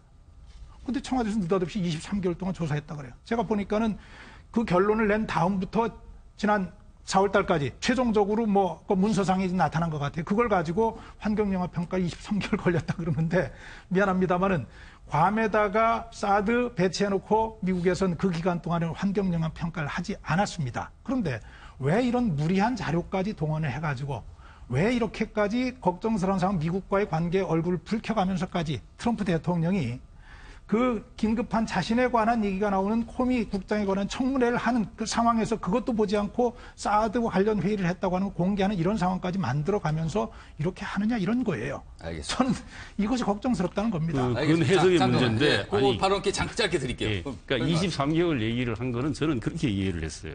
그러니까 환경성 평가라는 게 있습니다. 미국 아마 국내법이 그렇게 규정되어 있나 봐요. 그런데 아니 이 환경성 평가라는 게 예. 환경 영향 평가의 포괄적 범주 안에 들어갔다고 해석했을 수 있는 개연성도 있습니다. 아니 왜냐면 이건 확인이 더 필요하고 예. 그 기만적으로 이렇게 얘기했다라고 그거는 좀 사실 단정을 확인이 함부로 필요해 하기 아니 보입니다, 지금 이거는. 팩트 체크가 필요하다고요. 예. 왜냐하면 이런 토론을 하면서 앞으로 저는 팩트 체크가 활성화돼야 된다고 봅니다. 청와대 입장을 더 들어봐야 되고요. 그러니까 그 내용은 아마 추후적으로 다만 분분하게 2014년 봅니다. 9월에 그 긴급하게 괌에 설치한 그 예. 부분은 맞고 그로부터 2015년 6월까지니까 한 23개월 정도 기간 동안 사후 환경성 평가라고 하는 부분의 이름으로 여러 가지 예비 타당성 조사라는 거 하지 않습니까? 저희가 사업을 할 때 그 사업과 연관성 속에서 예타 사업을 하는 겁니다. 그 기간을 통상 포함하는 거거든요. 사업의 그 사업성 평가에 대한 부분은. 예. 이것도 마찬가지입니다. 제가 보기에는 환경성 평가라고 미국이 못 받고 있습니다. 그러면 환경 영향이 있는지 없는지 기초 조사를 하는 작업을 환경성 평가라고 합니다. 이 부분에 대한 해석의 문제는 좀 더 정확히 들어본 다음에 해석의 판단을 차이가 좀 있을 수 해야지 있다라는 이걸 말씀이시죠. 거짓으로 했다 이렇게 알겠습니다. 단정적으로 말씀하기는 좀 지금 지금 어떤 몇 가지 주장이 나왔는데 그거는 아마 추후에 조금 더 확인이 필요한 것 같긴 하습니다. 자, 굉장히 토론이 뜨거워졌습니다. 그래서 요 정도인데 뭐 이건 뭐 한두 끝도 없이 갈 때 요 정도에 마무리하고요. 이제부터 조금 궁금한 내용들 짚어보겠습니다. 자, 이건 아마 백성문 변호사가 좀 집중적으로 설명을 해주셔야 될 것 같은데 지금 정유라도 귀국을 했고요. 그리고 그 아이의 보모도 귀국해서 조사를 받았습니다. 자, 그런데 아직 궁금한 사람이 남아 있어요. 소위 말해서 문고리 3인방 중에서 2인방 이재만, 안봉근 두 전직 청와대 비서관 어디 있습니까? 그리고 사실, 이들도 사실 수사 대상이 아닌가요? 잘못 알고 있나요, 저희가? 그러니까 이게 굉장히 그랬던 게 이 박근혜 전 대통령의 탄핵 과정부터 지금까지 쭉 살펴보면 이 두 명은 안 보이죠. 그렇습니다. 안 나타납니다. 뭐 일단 탄핵 과정에서 증인 신청을 박근혜 대통령이 측에서 했음에도 불구하고 둘 다 나오지 않았었고요. 그리고 그 이후에 뭐 박 전 대통령이 구속되고 뭐 면회를 간다거나 이런 것도 없었던 것 같고 재판에 방청을 한 적도 없었고. 그러니까 한마디로 코빼기를 볼 수가 그러니까 없어요. 완전히 잠적을 한 것 같은 그런 모양새인데 그래서 그 부분에 대한 비판도 분명히 있었어요. 그래도 그렇게 오랫동안 박 전 대통령 2년이 있는데 한 번을 나타나질 않느냐. 그리고 박 전 대통령이 측에서 요청했는데도 불구하고 증인 신문에 나오지 않았었거든요. 근데 이제 검찰에서도 이 두 명에 대해서 수사를 안 하느냐라는 국민적 여론도 분명히 있었어요. 그래서 지금 하고는 있습니다. 근데 이제 이게 다른 기타 혐의가 아니고요. 청문회 안 나온 거. 청문회 불출석. 사실 근데 이제 그거는 너무 지연 말단에 대한 혐의 아닌가요? 그러니까 지금 저희도 분명히 그 예를 들어서 문서 유출이나 이제 국기에 관련된 문란에 관련해서 이 둘이 그 부분을 모를 수가 없다라고 하는 게 이재만 총무비서관 같은 경우에는 사실 문서 외부 유출에 관여를 안 했다고 보기에는 그 위치 자체가 이걸 모르고 그냥 방치했을 가능성이 거의 없는 인물이다라고 이제 평가가 나오는 거고 안봉근 비서관 같은 경우는 소위 말하는 비선진료 그 비선진료 관련해서 이영선 행정관이나 윤전추 행정관 상사였잖아요. 근데 이 둘에 대해서 명확하게 딱 떨어지게 아직까지 무언가 나온 게 없어요. 그러다 보니까 일단 청문회 불출석만 가지고 조사는 어느 정도 한 것 같습니다. 그래서 그걸 가지고 지금 일괄 기소할지 여부를 검토한다고 하는데 모르겠어요. 이 부분에 대해서 국민들의 생각과 일단 수사기관의 생각은 좀 약간의 괴리가 있다. 이렇게 말씀드려야 될 것 같아요. 최근의 재판 과정, 여러 가지 재판이 열리고 있는데 그 과정에 나온 진술 중에, 재판정에서 나온 진술 중에 이재만 전 비서관 같은 경우는 정유라 씨 말 관련해서 뭐 관여한 바가 있다라는 듯한 뉘앙스를 풍기는 발언들이 나왔거든요. 그렇다면 그 내용 자체가 검찰에서 인지를 했을 때는 수사 대상이 될 수가 있을 거 보이는데 그렇다면 지금 검찰은 단순히 청문회 불출석건 하나로 조사를 벌이고 수사를 하고 있다. 그럼 향후에 혐의가 더 확대될 가능성을 열어둔다는 건가요? 그러니까 혐의가 확대된다면 당연히 조사를 하겠지만 그러니까 이런 진술만 가지고 그 뒤에 객관적인 증거가 백업이 되지 않은 상황에서 무작정 수사를 들어가기 쉽지 않아요. 그러니까 이게 항상 보면 국민들의 생각과 수사기관의 생각이 괴리가 생기는 건 이렇다더라 저렇다더라 카더라 통신부터 이런 여러 가지 증언들이 나오지만 그 증언을 뒷받침할 객관적인 증거가 없으면 사실 수사기관에서 수사를 개시하기 힘들거든요.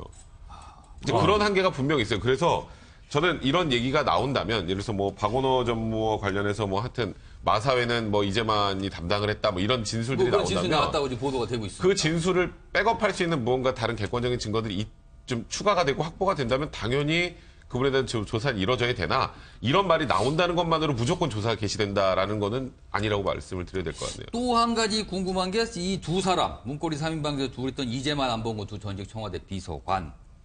박근혜 전 대통령에 대한 탄핵 심판 당시에도 박 전 대통령 대리인단 측에서 나와달라고 요청을 했어요. 그래서 대통령의 억울함을 풀 수 있는 증언을 해달라고 했는데 두 사람 결국 나오지 않았습니다. 자, 이거는 뭔가요? 문고리 3인방이라는 칭호를 받을 정도로 대통령에 대한 충성심은 남다르다고 평가를 받았는데 막상 대통령이 억울함과 곤란에 처해 있는 걸 풀어달라고 요청을 했는데 나타나지 않았습니다. 자기 이익을 앞서는 겁니까? 아니면 자기의 어떤 두려움이 더 앞서는 겁니까? 저는 뭐 얘기할 가치도 없다고 봐요. 이제 가치 없는 질문을 드린 건가요? 지금? 지난 탄핵 때부터도 좀 기회가 되면 말씀을 드렸는데 예.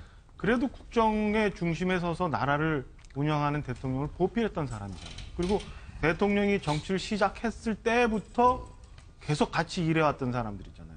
그리고 박근혜 전 대통령이 대통령이 됨으로써 가장 많은 또 오히려 어떤 혜택도 받은 사람들이에요.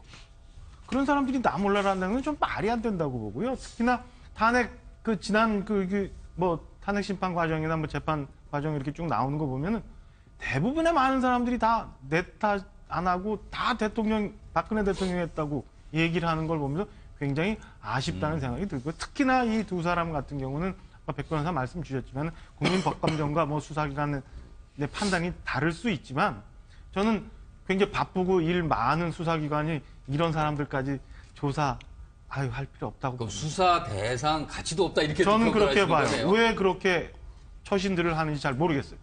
저는 심정적으로는 박정아 전 대리인하고 예. 똑같은데 그러나 저는 이게 수사해야 된다고 보고요. 지금 국회 모욕죄만 가지고 했는데 예. 방법이 있습니다. 어떤 방법이 있습니까? 정윤회 문건 재조사하면 됩니다. 이게 정윤회 문건이 결국은 유출 문제에 초점이 맞춰졌지만 지금 뭐 미국의 트럼프도 또 꼭 그런 비슷한 걸 하는데 사실은 그 안에 들은 내용이 중요한 겁니다. 그래서 사실 내용이 어마어마한데 그렇죠. 유출 갖고만 그 정윤회 문건 이제 재조사 들어가기로 했기 했었어요. 때문에 이걸 재조사를 하자고 마침 또 지금 최근에 좌천 인사 당한 그 당시에 정윤회 문건 조사했던 서울지검에 차장 검사했던 유상범 검사가 이거 조사해서 떳떳하게 자기가 해보자는 거예요. 그럼 잘 됐어요. 그래서 요거 과정을 통해서 재수사를 통해서 실제로 정윤회 씨하고 이 문고리 3인방을 포함한 이 사람들이 십상시라고 하는 사람들이 모여서 회의했는지 여부는 국민이 궁금해해요. 확인할 필요가 있습니다. 그때 덮고 넘어간 거 아니에요. 덮어버린 거죠. 유출 책임만 물어가지고 엉뚱한 사람들이 희생당하고 자살하게 하고 이런 그 아픈 기억을 바로잡기 위해서라도 저는 이 과정을 통해서 이재만, 안봉근, 정윤회 씨 다시 수사를 할 수 있다고 저는 보고요. 지금 정윤회 씨 나오는데 백 변호사, 네. 정윤회 씨에 대한 수사 가능성은 어떻게 보고 계세요? 일단 뭐 그 부분에 관련해서 조국 민정수석도 얘기는 했죠. 그 과정부터 정확하게 밝혀야 된다라고 하는데. 그러니까 2004년 거슬러 올라가서 그때부터 다시 한번 볼 필요가 있다라고 지금 얘기가 그러니까 나왔습니다. 2014년 말로 돌아가서 다시 한번 해야 된다. 예. 그 당시에 실제로 이 소위 말하는 십상시가 뭐 강남의 한 중국집에 모여서 일주일에 한 번씩 뭐 이렇게 회동을 가져서 국정 전반을 했다고 카더라라는 그런 내용들이었는데, 근데 이제 그 당시에 이런 얘기를 했거든요. 검찰에서는 통화 내역 조회 다 했다. 통화 내역 조회 다 했는데 통화 내역이 없더라. 근데 지금 대포폰 나왔잖아요. 이제 그걸 가지고 한 번은 더 조사할 수 있는데 네. 이제 문제는 거기서 이제 모여서 무슨 얘기를 만약에 이제 모였다고 가정을 하고요. 그게 사실이다라고 드러나면 이제 처벌할 수 있느냐는 좀 또 다른 문제예요. 거기서 사람들 모여서 밥 먹은 걸 처벌할 일은 아니잖아요. 근데 그 당시에 그러니까 이제 그 음식점에 여주인 네. 정윤회 씨와 되게 가까운 사람이 증언한 부분이 있고 거기서 국정농단과 관련된 내용들이 쭉 오갔기 때문에 제가 지금 뭐 조사를 그쪽을 옹호하겠다는 뜻이 예, 아니고 예. 저도 당연히 이제 재조사를 해서 그런 부분들을 확인을 하나하나 해야 될 텐데 그게 생각보다 형사적으로 처벌할 수 있는 문제가 그렇게 많지는 않아요. 그 안에서 무슨 얘기를 했든 그 우리가 생각하는 국정농단하고 형사적으로 처벌할 수 있는 범죄하고는 조금 다르거든요. 그래서 재조사는 할 수 있으나 거기서 그 사람들이 매주 모여서 밥을 먹었건 뭘 했다라는 사실까지 밝혀낸다고 하더라도 실질적으로 처벌 단계까지 가는 거는 또 난감한 문제들이 있는 거예요. 네, 그렇죠. 혐의가 있었는지를 밝히는 부분은 어려울 그러니까 수 있다는 형사적으로 거네요. 처벌할 수 있느냐, 거기서 무슨 얘기를 한 것들이 소위 국정농단이라고 하더라도 형사적으로 처벌할 수 있는 문제는 또 좀 별개거든요. 그래서 이게 사실 굉장히 험난한 과정이 남아있긴 한데, 그래서 지금 조국 민정수석이 얘기한 이후로 사실 이 부분에 대한 조사가 제대로 진행되고 있다 이런 얘기 들어보신 적 있나요? 아직은 뭐가 나오지 그렇죠. 않고 있습니다. 그러니까 이게 나오기가 쉽지 않을 것 같다라는 게 이제 제 개인적인 생각입니다. 사실 기자들이 박근혜 전 대통령 탄핵 이후에 이 세 사람, 이재만, 안봉근, 정윤회 씨, 이 세 사람이 소재지를 파악하려고 전국의 기자들이 엄청 뒤지고 다녔습니다. 그러나 지금까지 어디에 있는지는 나오지 않고 있습니다. 해외로 가지 않은 것만 확인되고 있다고 합니다. 아, 복잡한 문제긴 해요. 그래서 뭐 더 이상 이거를 뭐 했는데, 예, 박정환 전 대표 하신 말씀 있으십니까? 아니, 그러니까 그 앞서 저희가 인사 문제 많이 얘기했잖아요. 지금 18개 예, 예. 부처 중에서 12개 부처는 후보자도 발표를 예, 못할 예. 정도였고 대부분의 많은 분들이 빨리 정부가 일할 수 있게 해줘야 된다라고 생각하는데 그런 말씀을 하셨는데 저는 이 문제도 마찬가지예요. 국민의 감정, 그다음에 궁금해하는 점은 이해는 하지만 네. 과연 지금 이 시점에 이런 것들을 소위 그 밝혀야 된다고 해서 이렇게 전선을 많이 벌릴 만한 여유가 있는가라는 점에서는 우선은 지금 빨리 정보를 안정시키고 체제를 갖추고 난 다음에 나중에 혹시 필요하면 더 할 수 있잖아요. 이미 박근혜 전 대통령은 탄핵돼서 과거의 인물이 됐고 재판 중에 있고 이재만 안봉근 이 양반 뭐 하는지 모르지만 이미 대통령하고 같이 쓸려간 과거의 인물들. 거기에 너무 우리가 매일 필요가 없다. 우리나라 알겠습니다. 그렇게 한가하지 않다 이런 얘기 드리고 그러니까 다른 급한 문제 더 있다. 이 정도로 정리하겠습니다.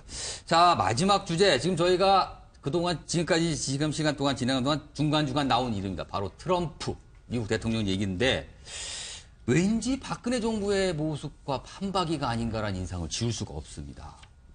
지금 탄핵 위기에 놓여 있는데 우리나라가 굉장히 비슷한데 바로 언론의 폭로를 통해서 문제가 드러났고요. 그리고 문건이 등장을 합니다. 미국에서 메모가 등장을 했죠. 근데 문건 내용보다 문건 유출 자체를 문제 삼는 모습도 아주 흡사합니다. 자, 박정화 전 정호대 대표님께 어디서 많이 본 듯한 모습이 미국에서 벌어지고 있어요. 지금 말씀 주신 것처럼 우리 그 박근혜 전 대통령 탄핵 당시에는 저 모 방송국의 그 스모킹건이라고 하는 태블릿 통해서 문건 나왔죠. 미국 그건 메모입니다. 메모가 그리고 우리 뉴욕 그 타임스에 앞서서 또 나왔죠. 정문의 문건도 등장을 네. 했었죠. 그리고 말씀 주신 것처럼 그 문건의 내용보다는 어떻게 나갔느냐, 그다음에 그게 진위가 있느냐. 지금 오늘은 다시 또 뭐 녹취 파일이 있느냐 없느냐 뭐 이런 것까지 갔어요. 네. 거기다가 또 재밌게도 비선 실세가 또 등장을 합니다. 딸 사위, 미국에서는 그렇죠. 딸 사위가 나오고 우리나라는 먼저 최순실 아시는 것처럼 여러 가지로 이런 겹칩니다. 얘기가 있고 거기다가 수사기관에 대한 압박. 그것도 이란 있죠. 점. 우리는 저기 또 뭐 우병우 전 수석을 통해서 뭐 어떤 이런 검찰에 일이 있었다. 압박을 했다는 얘기가 이런 나오고. 얘기가 마지막까지 이제 하나 더 보면은 뭐 우리처럼 대규모는 아닙니다. 미국도 간간히 대통령과 트럼프 대통령과 관련해서 이제 촛불 시위가 계속 연일 있다는 거예요. 뭐 또 취임 이후에 계속 있다면서요, 예, 지금. 그러니까 여러 가지가 굉장히 재밌는 상황으로 돌아가고 있습니다. 한번 눈여겨 좀 볼. 지금 이 사태를 핵심을 보면 트럼프 대통령과 그가 해임한 제임스 코미 전 연방수사국 FBI 국장이 외나무 다리에 만나서 대결을 벌인 양상인데요. 두 사람의 목소리 저희가 영상을 준비했는데 먼저 보겠습니다. Those were lies, plain and simple. The administration then chose to defame me and, more importantly, the FBI. I was honestly concerned that he might lie about the nature of our meeting, and so I thought it really important to document. The president never, in form or substance, directed or suggested that Mr. Comey stop investigating anyone. The president also never told Mr. Comey, quote, I need loyalty. I expect loyalty, close quote. He never. 자, 지금 양쪽의 주장을 들어봤는데 백성호 변호사. 네. 사실은 핵심은 진위 공방으로 가고 있는데 저렇게 말을 한 녹취 파일이 있으면 되는 거 아닙니까? 그런데 녹취 파일이 있는지 없는지는 아직 모르겠어요. 애매모호하게 다 얘기하고 있는데 근데 미국에서는 저런 녹취를 하게 되면 불법인가요? 제가 알기로 미국의 한 12개 주 정도에서는 불법이에요. 우리는 당사자가 하는 대화자 얘기를 사이에서 해도 되잖아요. 녹음하는 거는 불법이 아니죠. 예. 그걸 어떻게 알 수 있냐면요. 우리나라 스마트폰, 그러니까 삼성 스마트폰은 녹음 기능이 있는데 아이폰은 녹음 기능이 없어요. 그것 때문이에요. 그러니까 미국에서는 사생활의 보호 문제가 굉장히 어째 보면 미국 그 헌법상으로 보면 이제 소위 말하는 개인의 기본권을 최대한 보장해주겠다라는 측면이 강하기 때문에 사생활의 자유 보호라는 측면에서 녹취가 이제 불법인 경우가 많거든요. 네. 근데 지금 여기 나오고 있는 계속 얘기가 결국 수사방해죄에 해당하느냐 해당하지 않느냐거든요. 우리나라는 수사방해죄라는 게 없어요. 우리나라에서는 뭔가 잘못하는 것 같은데 처벌을 못하는 것이 이제 미국에서는 처벌이 되는. 닉슨도 아마 이 수사방해죄 문제로 그러니까 우리보다 약간의 처벌 더 강력하게 하는 셈이네요. 그러니까 소위 말해서 수사기관에 개입할 수 있는 사람이 수사를 방해할 목적으로 무언가 행동을 하면 굉장히 그건 중죄로 봅니다. 근데 우리나라는 그거 처벌 안 하잖아요. 그래서 저는 이 미국 이 탄핵 사태 앞으로 이제 뭐 트럼프가 탄핵이 될지 여부에 관련해서는 굉장히 지금 의견이 분분합니다. 소위 말하는 스모킹건 한 방이 없는 상황에서 탄핵이 진행될 수 있을까? 공화당도 지금 이제 뭐 어찌 보면 트럼프를 이제 지금 지지하면서 나서는 상황이기 때문에 이제 그건 모르겠지만 이걸 보면서 저는 우리나라에도 좀 수사방해죄라는 게 좀 도입이 됐으면 좋겠다는 생각, 역으로 저는 그런 생각이 좀 드네요. 근데 지금 말씀하셨는데 그게 여야 합의가 될까요? 그건 참 어려운 문제 같은데. 자, 미국에서 트럼프 대통령을 놓고 탄핵 논란 그리고 뭐 진위 공방이 벌어지는 거는 뭐 미국 사정입니다. 다만 우리가 걱정하는 거는 이 여파가 우리한테 미칠까 아닐까거든요. 사실 그동안 트럼프 대통령의 행보를 보면 정치적 위기가 있을 때마다 뭔가 다른 쪽에 관심을 돌리기 위한 무리수를 쓴다고 평가를 받는 인물이거든요. 그렇다면 이걸 혹시나 외교적 무리수로 뭔가를 돌리려고 하는 시도를 하지 않을까? 이거 걱정하지 않을 수 없거든요. 그렇다면 우리는 북한이라는 을 맞대고 있는 우리로서는 단박에 걱정을 해야 되는 문제거든요. 박성규 전 대변인께서 어떻게 보세요? 저는 그 가능성이 상당히 있다고 봅니다. 왜냐하면 트럼프가 대통령으로 취임한 이후에 보여준 행보가 상당 부분 그러했습니다. 시리아 폭격도 그랬고 또 다른 유럽의 국가들과 각을 세울 때도 그랬고 본인의 위기를 돌파하기 위한 면에서 뜬금없이 미국 저 유럽에 가서 정상들 앞에서 무슨 청구서를 내놓으라는 그렇죠. 이런 식의 좀 난데없는 행동을 많이 했거든요. 거기다가 아까 저희들 얘기했었지만 코미 국장 본인의 정치 생명에 치명적인 타격을 가할 수 있는 그 코미 국장에 대한 청문회가 열리는 그 시간에 참모들 모아가지고 사드 회의했다고 하는 것을 공개적으로 언론에 오픈하기까지 했잖아요. 그러고 보니까 단박에 영향이 있는 거네요. 당연히 있죠. 당연히 있죠. 그래서 우리가 지금 걱정을 하는 것이고 그것이 어디로 튈지 모르는 그런 부분에 있어가지고 좀 주의를 좀 기울여야 되는 것이죠. 저는 지금 백승 변호사 사법방해 얘기인데 미국에서 사법방해가 중죄로 인정되는 이유는 뭐 여러 가지 이유 있겠지만 제가 판단하는 건 하나입니다. 입법, 사법, 행정의 철저한 균형과 견제가 유지돼야 하는 대통령제 하에서 어느 일방이 한쪽을 방해한다, 힘을 가지고 방해한다는 건 미국의 헌법 정신이 용납할 수 없기 때문에 그렇습니다. 우리도 지금 헌법 정신 강조를 하는데 우리가 아는 그 워터게이트 사건과 관련해서 그 닉슨이 사임당할 때, 닉슨이 사임했을 때 많은 사람들은 닉슨이 거짓말을 했기 때문에 사임했다고 얘기를 합니다. 맞습니다. 거짓말도 하나의 이유가 된 건 맞지만은 더 중요한 것은 닉슨에게 불리한 증거 자료를 요구하고 있는 특별검사를 대통령이 자신의 힘을 가지고 해임을 하라고 법무장관에게 요구를 합니다. 혹스라고 하는 특별검사를 해임하라고 요구했을 때 법무부 장관이 나 해임할 수 없습니다. 사표냅니다. 그러면 차관 당신이 하시오. 차관도 나 할 수 없습니다. 사표냅니다. 결국에 차관 보가 혹스 검사의 해임을 결정합니다. 그래서 미국에서 이걸 토요일에 대학살이라고 얘기합니다. 바로 그 사법을 수사를 방해한 이 행위 때문에 결국은 그 탄핵에까지 이르게 된 거예요. 탄핵 전에 사임하는 단계까지 이르게 됐죠. 지금 백악관 집무실에서 그때 확인된 건데 집무실에서 하는 대통령의 모든 대화는 녹음이 자동적으로 되는 걸로 그때 돼 있었습니다. 그때는 어땠는지 몰라요. 이게 있다면은 스모킹건이 될 수 있는데 녹음 테이프의 존재를 제일 먼저 얘기한 게 트럼프 대통령 본인이거든요. 콕스가 얘기한 게 아닙니다. 콕스가 거짓말하고 있다. 녹음 테이프가 없기를 바라야 될 것이다라고 얘기를 했을 정도로 트럼프가 먼저 얘기를 했기 때문에 있는 듯 없는 듯 살짝 비쳤어요. 뭔가를. 트럼프가 얘기는 해놓고 지금 자기 꾀에 자기가 빠져 있는 상황이죠. 그래서 이건 좀 지켜봐야 되겠지만은 제가 좀 부러운 것은 바로 그 부분입니다. 현직 대통령의 저런 실수, 뭐 실수라고 얘기할 수 있죠. 잘못, 여기에 대해서 현직 최고의 수사기관의 책임자가 물론 대통령의 요구를 거절하면서 직을 박탈당한 이후에 당당하게 저렇게 살아있는 권력에 맞서서 국민 앞에서 얘기할 수 있는 저 분위기, 저 문화. 저는 정말로 저런 모습을 보면서 우리야말로 저런 모습은 좀 닮아가야 되는 것 아닌가. 당당한 저 모습. 지금 내 얘기 나온 김에 그 얘기 해보죠. 우리 같은 경우는 사실 뭐 검찰이 나와서 국정감사장에서 살짝 정도 얘기한 정도였지 저렇게 청문회장에서 대통령과 그것도 현직 대통령과 맞서서 저렇게 진술한 경험은 제 기억에는 없습니다. 자, 어떻게 보면 굉장히 부럽기도 한 상황인데. 예, 저는 뭐 그 점에서는 우리 박성규 전 대변인 말씀처럼 미국의 저 제도는 상당히 부럽고요. 예. 우리도 언젠가는 저런 제도로 나아갈 수 있을 것이다. 일본에도 뭐 도쿄 검찰 자체는 정치적으로 완전히 독립돼 있지 않습니까? 예, 예. 이런 문화를 하루빨리 만들어지길 바라는 마음이고요. 이 문제 트럼프 지금 저 상황은 우리가 지금 한 두 가지 측면에서 대비해야 된다고 얘기하지 예, 예. 않습니까? 실제로 트럼프 대통령이 우리가 5월 이달 말에 정상회담 갈 때 사실상 힘이 강한 힘보다는 힘이 빠져 있을 가능성이 아무래도 있다. 그랬겠죠. 그러나 그렇다고 해서 사임하고 탄핵이 되는 절차는 그건 또 한참 걸리는 아니고요. 거니까 예. 이런 부분 대비하고 또 하나는 저렇게 트럼프 대통령이 위기에 빠진 부분을 돌파하기 위해서 대외적으로 뭐 필요하면 국지전을 유발한다거나 이런 식의 가정법을 가지고 대비를 해야 된다고 하는데 저는 뭐 하여튼 뭐 그런 대비는 만반의 대비가 필요하지만 얼마 전인가요? 어느 한 그 보수 신문에 그 김창준 전 공화당 의원이 인터뷰를 했는 걸 제가 참 유심히 읽어봤는데 상당히 그 공부가 되고 참고가 되는 부분이 있었는데 그분이 그 평가하기를 트럼프 대통령을 그렇게 막 얘기하는 사람으로 평가하면 안 된다.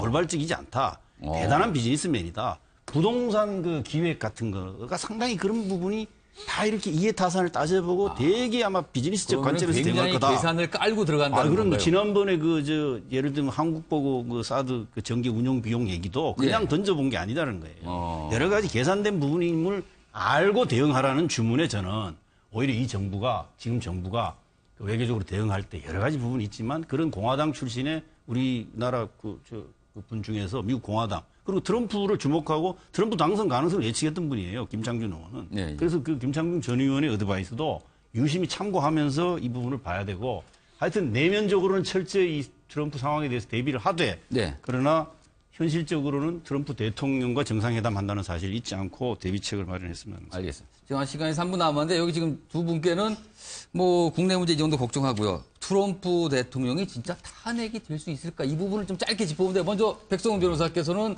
가능성을 좀 어떻게 보세요? 법적으로 한번 좀 설명해 주시죠. 소위 그 트럼프 대통령이 얘기했던 그 녹취 파일이 있는지 모르겠습니다만 그게 만약에 있어서 사법방해를 했다는 게 좀 명확해진다면 그렇다면 거의 100% 탄핵이 될 것 같고요. 그러면 그걸 증명할 수 있나요, 근데 제가 지금 이 얘기를 하려고 하는 게 그걸 100% 증명하기 좀 어렵기 때문에 지금 이제 공화당에서는 일단 트럼프 대통령 감싸기에 나서는 상황이고 그러면 현실적으로 굉장히 많은 비난을 받겠지만 그러니까 저는 이 부분을 가지고 탄핵까지 갈 수 있을까에 대해서는 좀 의구심을 가지고 있습니다.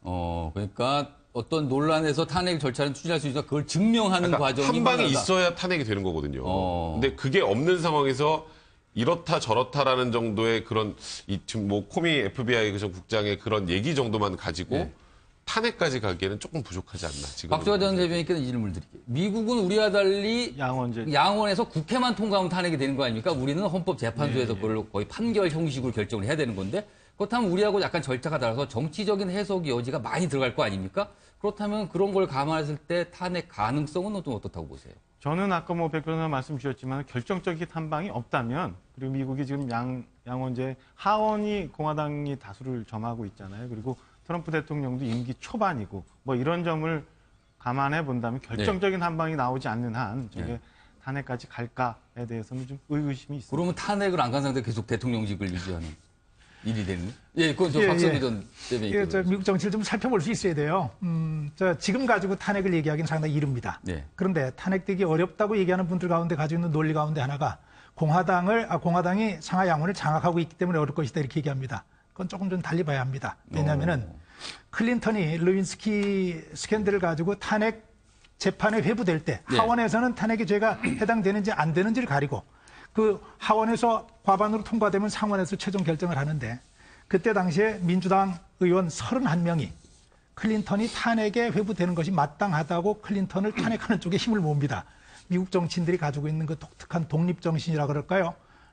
국가 전체를 생각하는 차원에서 하고 있는 이 역사적인 전통을 좀 봐줄 필요가 있고 제가 볼 때는 현재 이르다고 한 부분 관련해서 적어도 트럼프가 어떻게 대응하느냐 하는 문제가 제일 중요할 거예요. 그리고 아까 한마디 뺐었는데 위기에 몰린 상황이기 때문에 이달 말로 예정된 한미 정상회담이 정말로 우리 굉장히 어려운 회담이 될 거라고 예상합니다. 준비 철저히 해야 될 거예요.